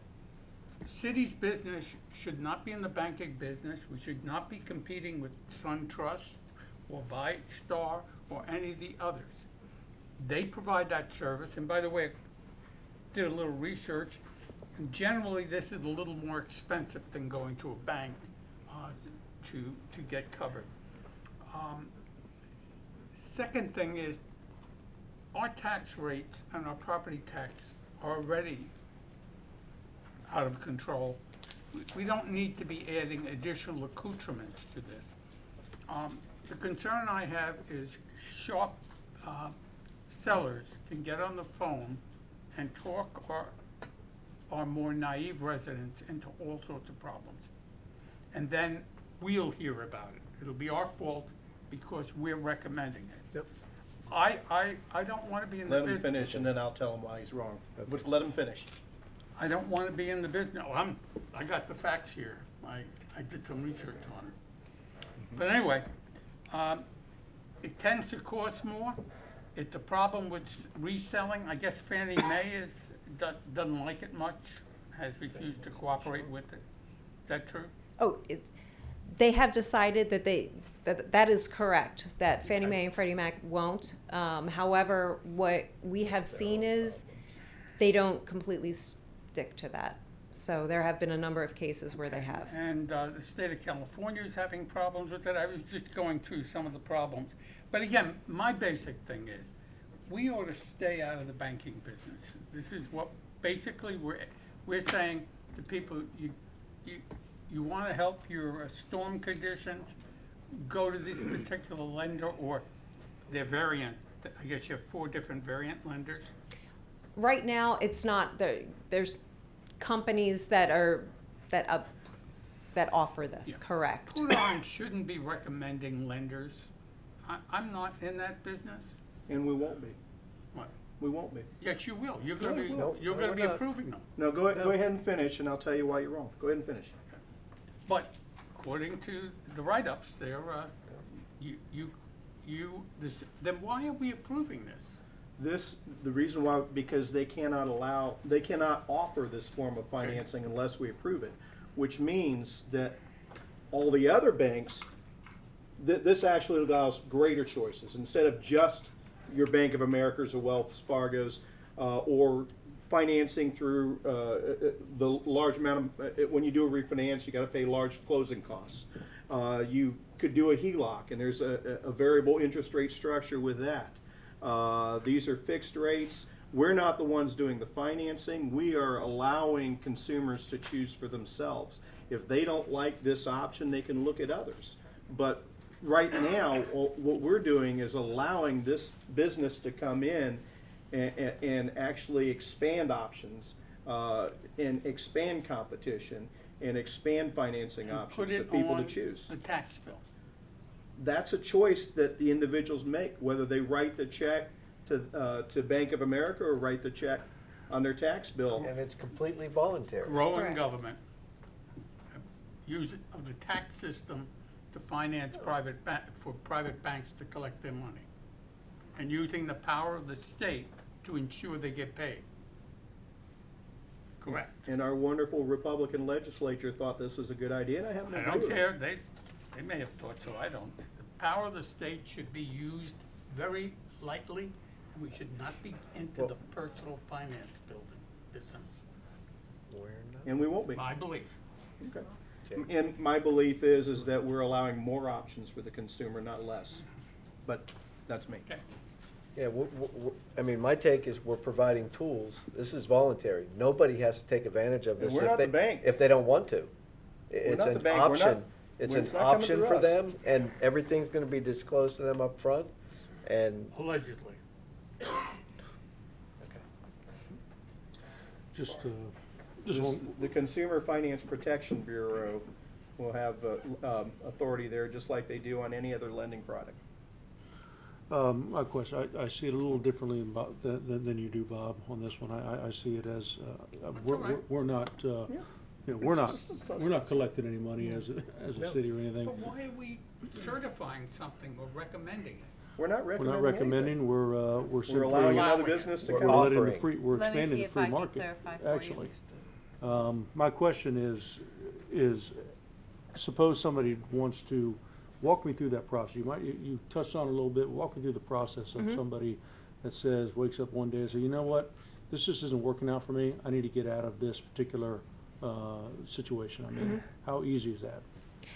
It takes time, and it takes a little bit of paperwork on that, but we do have people, we have a phone number for them to call, and it probably takes, I want to say probably about a month for that to happen. However, because it's on the tax roll, it will get off before, most likely before the next tax roll. It all depends on the timing of when it goes on there or not. But we do have customer service people that can walk through.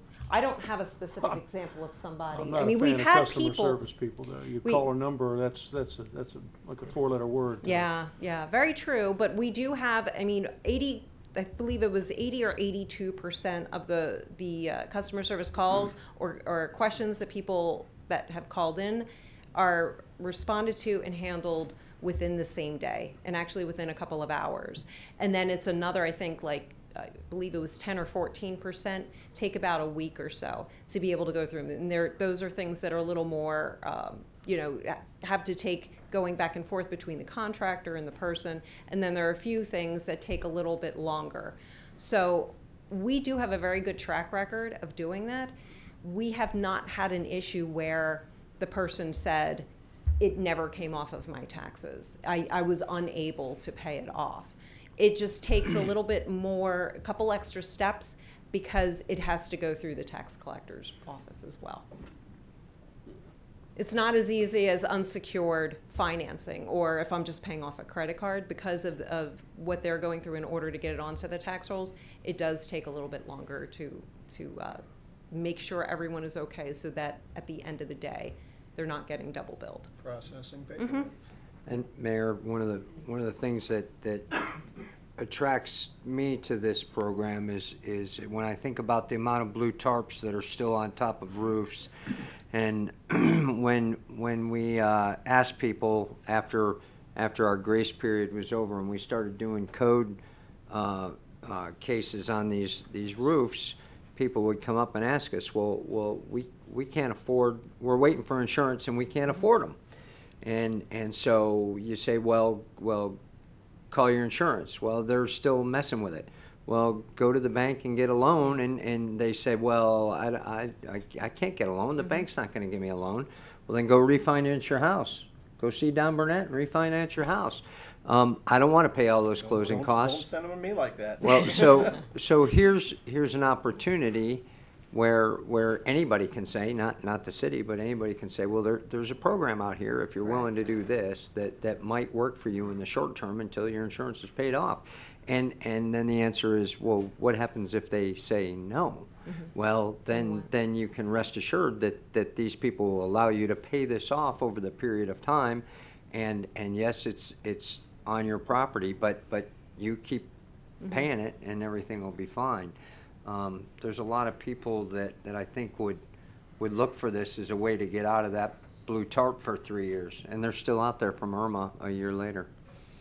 And let me just reiterate, the reason that you're doing an interlocal agreement is because you're entering into an agreement with the actual local governments who operate this. So similar to St. John's River Water Management District, you would not be able to do any assessments with the South Florida Water Management District because you're not within their boundaries. What this does is when you're entering into this agreement, you are now considered within the boundaries of these local governments so that they are able to then put the special assessment on the taxes. One more question, because I pretty much understand everything. Is the consumer allowed to make monthly installments, or is it just the one yearly on their tax bill? It is just the one yearly. It is on the tax bill. Okay. Now, if the taxes, there's some places that pay taxes if they're doing it quarterly, or if they do it every 6 months, that's the way that they would do it. That's another consumer choice. We do encourage you to use the escrow. You gotta come. Correct. Yeah, you got to come up here. Tell us who you are and answer the Yes, question. very good. Devesh Nirmal. I'm with Wide Green Energy Fund. I'm based out of Tampa, Florida, 2108 North Ola Avenue. We notice properties. We remind them of the rationale of going ahead and using escrow, and we'll send out second reminders on that.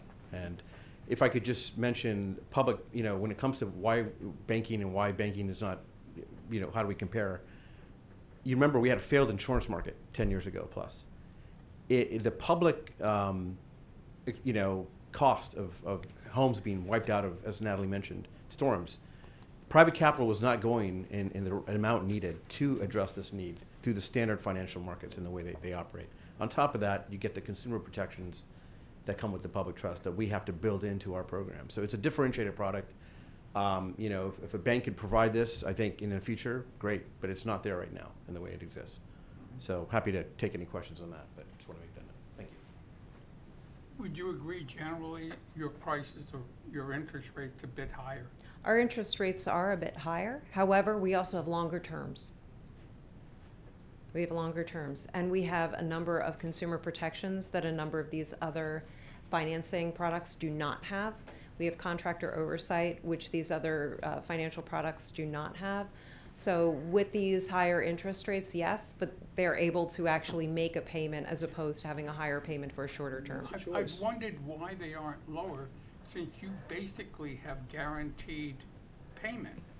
Because if you don't pay, your house will be seized by the government. It actually falls in between unsecured financing products and what you can get through a bank. As a HELOC or home equity line of credit, a home equity loan. However, because we have longer terms, that the rates are going to be higher. Should drop the interest rate lower. No. It always raises. No, it raises the interest rate. Shorter the term, the lower the rate. Correct. Yeah.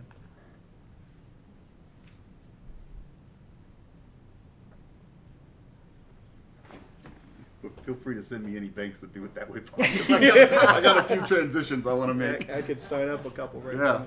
Well, generally you can get a better rate, but the banks probably are a little more cautious. They're a lot more cautious, which is not a bad thing. not necessarily, no. This is, I think, about consumer choice myself, but we may have to agree to disagree. We've done that before. We're going to agree to disagree. Any other Mayor. questions or comments? Mayor, Margaret? this is the first step. This is the resolution which allows the program to be implemented within the city of Port Orange. Without this resolution, they are not permitted to implement, and that's controlled by state law. So if you want to allow it, then this resolution is passed. The next step is then the interlocal agreement, and as you know, you have many of those with other cities, counties, districts, and other subdivisions of the state of Florida. So that will be your interlocal with the cities that have already initiated programs within their jurisdictions. Do they need to get approval from the county to do this first? No. Now, they State. can operate within the county by going to the county and getting their resolution. But each local government has the right or to permit the operation within your jurisdiction. That's how it's set up This is similar statutorily. to the taxing districts the state allowed to be established at Westport and other areas. This is just another taxing district that It's we an would incentive participate in. program that the state wanted to give another tool in the tool bag, as was said earlier, to help address some of the devastation from storm damage, and that's why you see a lot of these cities are in South Florida. It's also very popular for energy improvements. Very popular. I got one more quick question. Maybe you Go can ahead. explain it quickly.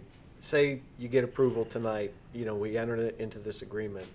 How do the homeowners, how does the public, whoever wants to take advantage of it, how are they gonna be educated that this opportunity exists? Well, it depends on the individual municipality. I've already had conversations with the city manager and also with the assistant city manager as to how you would like to get that information out. We're happy. We've done homeowner association meetings. We've also Okay. come to like sustainability days, and I think you were mentioning that you have something, an event here as well. We work a lot through the contractors to let the contractors know about this type of financing. Okay. A number of municipalities have had a web page and said, essentially, putting a disclaimer saying, we are not telling you to do this. However, don't call our staff if you need a new roof. These are the people you decide to call. So This they're service is available exactly. type of Well, I thing. think the word is gonna get out. We got somebody in the does. back who's gonna write about it. We got Mhm. somebody over here who's gonna write about it. I would, I would not want our city, though. I wouldn't want us to have it on our website. I don't think that's a position that we should. We don't should push be- that at all. It's just I'm just giving you some options other places have done. That's all. Okay. Another taxing district, happy birthday. They can't. There's no Perhaps a taxing- press release. Taxing district. No, they can't The come in state there. established tax. It's a Bear way in for them mind, to bear in pay. mind This that is as a governmental, 100% consumer voluntary. it Are they a is, taxing district? no, they are not a taxing district. They That's are right. a governmental entity. The districts and agencies and authorities that have been created in these four groups are a separate local government entity pursuant to Chapter 163. Now, that entity, when it sets up a non-ad valorem assessment, then that is collected or collectible on the tax bill. It's non-ad valorem, so it is not a tax, it's a special assessment. So there's a distinction. However, because they're local governments, they're treated the same as we are when it comes to how liens are protected. So they have similar protection as the cities because they are operating local governments. You might think of the administrators oftentimes, as you saw in the list, are additional third parties, and those third-party administrators then are doing the legwork to handle the financing and the banking transactions. The local government entity is overseeing those transactions. So it's like you hiring any other contractor you do business with. You are overseeing those contracts just like the entity is overseeing the banking contracts. And it would not affect homestead exemption in any way, correct? Well, homestead exemption is a whole different animal. I'm just saying, that having this on the, it wouldn't This is a affect. non-ad valorem. Okay. They're Okay, just required wanna to be pay clear. their taxes, they're Yeah. required to pay their special assessment. That's Okay. just like they're required to pay our tax bill. Yeah. They're And- required to and pay special bankruptcy assessment. protection, It's there is no treated, it's bankruptcy treated the protection. same It goes with the as- property, no. It is a lien that runs with the property. However, as was reported, It's up to the buyer and seller to make the deal of what happens when the property transfers. It is not a mandatory run with the property concept. Yeah, if the seller or the buyer pay it off at the time of the closing. Right, you can pay it out of those But proceeds there's and. no and- way out of it. So, Well, it's a debt, so no, there's no way. out of it. there is bankruptcy protection for some debts. Mhm. But not when secured by your home. Your mortgage We're gonna put that is on not the website. protected from bankruptcy. Yeah, if you. For if you have a- me, I do not, for me, this is one more choice that we can, consumers have. Yeah. I, for my part, am willing to give them that choice and let them make it. I don't want to deny them that choice. Yeah. I And get that's it. my opinion. Let's do it. Is this something that I would do? Probably not. But that's, I'm not looking to do some of these things. I know that there are a number of different options for financing for some of these things that you're talking about when you're talking about home improvements and the like. We don't want you falling off a ladder anymore either when you're boarding up your Nah, house. So let's make sure that Let's you not- don't fall off a ladder again. That was a long fall from a roof, thanks. You reminded me of that. I think we got pictures. But this is a consumer choice that we're Yeah. allowing them to make. Otherwise, we're denying them that opportunity. That's just kind of how I'm looking at it. Any other questions or comments? Let's put a bow on this. I'm good. I'm ready to Scott? vote. Good. Bob, anything else? You heard what I had to say? Chase? No, sir. Public comments? There being none? No other comments from council? Call the roll. Councilman Ford. No. Councilman Tremont. Yes. Councilman Bastian. Yes. Vice Mayor Stiltner. Yes. Mayor Burnett. Yes, 4-1. Which brings us to item 31. Where did that leave me? Yeah, that was 31. That was 30. Yeah, which brings us to item 31, which is the approval of membership agreement for the PACE program.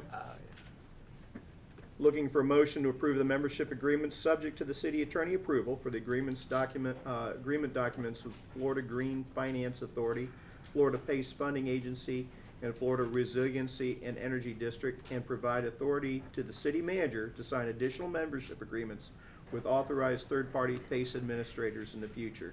May I have a motion to that effect? So moved. Second. We have a motion and a second. Council discussion? There being none, public comments? There being none, call the roll. Councilman Ford. No. Councilman Tremont. Yes. Councilman Bastian. Yes. Vice Mayor Stiltner. Yes. Mayor Burnett. Yes.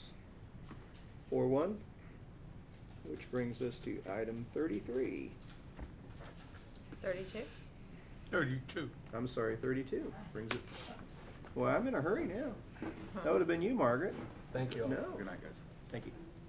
Item 32 is ratification of 2 emergency purchase orders for the repair of the south generator of $51,449.02 located at the water reclamation facility, and the rental of the standby generator, which cost $18,213.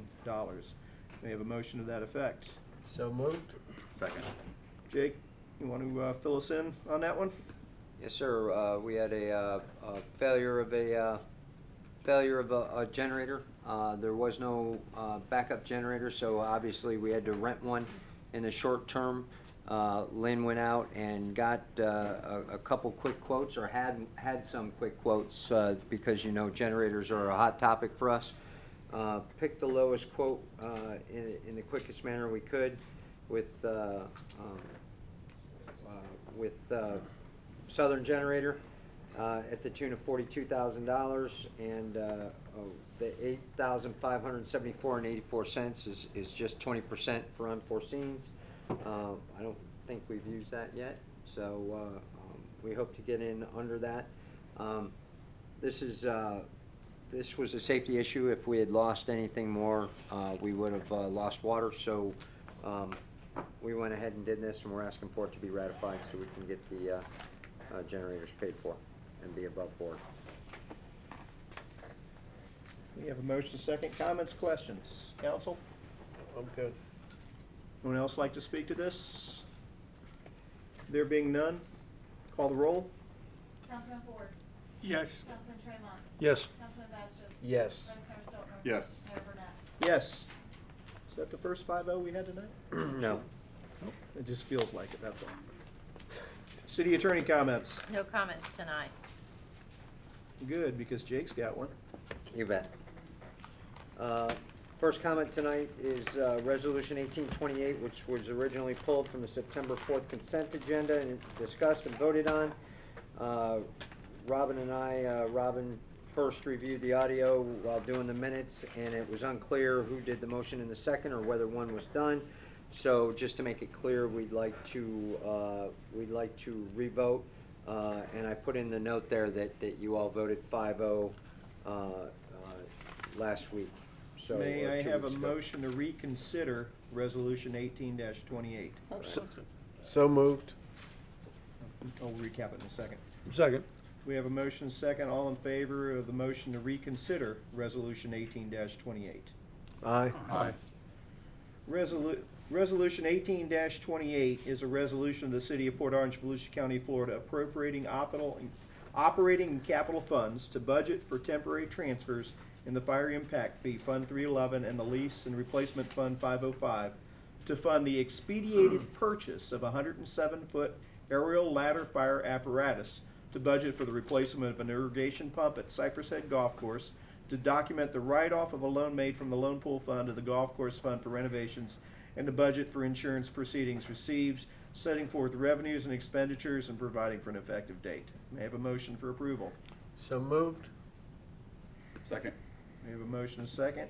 Now, this is what we discussed before and approved, but if there are questions, fire away. There being none, anyone else like to speak to this? There being nobody, call the roll. Councilman Ford. Yes. Councilman Tremont. Yes. Councilman Bastian. Yes. Vice Mayor Stiltner. Yes. Mayor Burnett. Yes. Another 5-0. It's 2 in a row. Sir, just to get you up to speed on, and council on some other items that were brought up today that I'd like to comment on. Tommy Menical did meet with James Hicks and worked with the IT department, gave some suggestions to Mr. Menical on how to better search the web, and we made some tweaks to the website as well. We will continue to work with any citizens that have any problems or recommendations for making our website better. The methodology for the DUI has been the same for the last 2 and will remain for the next DUI. We did provide information to the media on when it was going to be as well, and as I think you're well aware, it's on social media. So as long as people are reading some form of media, they can stay away, stay home, or otherwise drive through it and say hi to the team. Or take an Uber. So, or take the Uber, or not Drive drink and through drive. Regarding the write-off spoken to earlier, the properties that we had to write off were conveyed years ago, or multiple times. So once they've been conveyed a few times, you go back to look for the person that owes you the fair share, and you can't find them. The city attorney's office, I believe the whole office, but I know for a fact Shannon Balmer and the team in finance we tried to chase the tail for about a year, looking for property owners to pay that fair share. The reason it came to our attention recently, about a year ago, is because that project closed up finally, and we started cleaning up and looking for people who owed us money, and found out that there's a few properties that have been owned 5 times, and those people are like, nah, I don't owe you that money. So that's where we are with that. That is, these write-offs are not a reflection of current financial staffing or financial staff actions. We do have backstops in place to minimize it happening again. There are a few other items that Tim Berman wanted me to bring up real quick. The silt fencing was installed beginning of this week out at Halifax. All that. To begin the project within the time frame in the MDA. Ocean Ave and Halifax Ave will be closed starting tomorrow, and will be permanently closed to vehicular traffic and converted to pedestrian use once the trail's finished, as we had spoken about. Construction is expected to be completed by the spring of 19. All property owners within the Riverwalk area along Herbert and Ocean have been provided notice of construction and understand what's going to happen. So, Jake, any pushback on Halifax from the residents about it being one way? there are no residents. Oh, one way? Yes. Not yet. And Tim went to a Sun Trail TPO meeting, and there's some consternation about where that path is coming and going. So there might be a conversation later on in 19 regarding the length of that one way on Halifax. But right now, nothing yet. So that's where we are with that, and you'll see on the weekly and in email some I-95 closures. As a matter of fact, there's one tonight and tomorrow night from 10 p.m. to 6 a.m. between 92 and Dunlawton.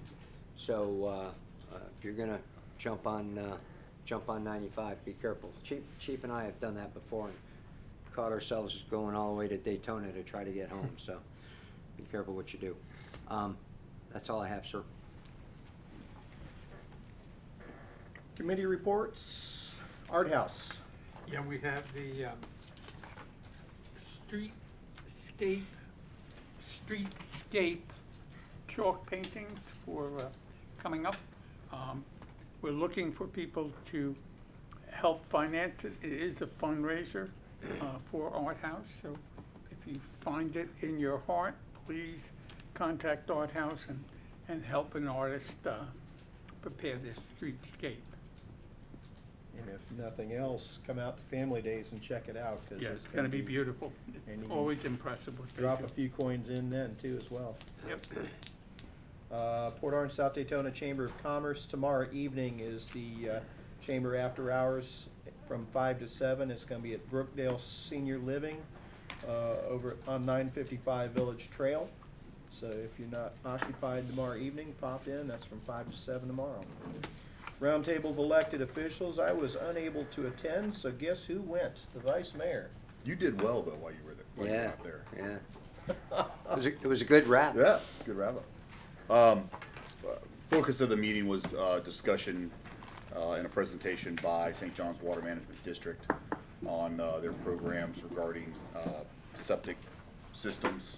Some comments, and it was kind of interesting. It seemed like maybe the program got a little bit kind of off track as to whether we were talking about old septic to newer style septic or old septic to sewer, but it got resolved in the meeting. And the gist of it is that St. John's is a great partner who wants to continue to remind cities, we're here, we've got funds, we can help. You gotta bring it to us. You gotta start now. If you've got projects, of course they gotta be shovel ready, things like that. Keep doing that.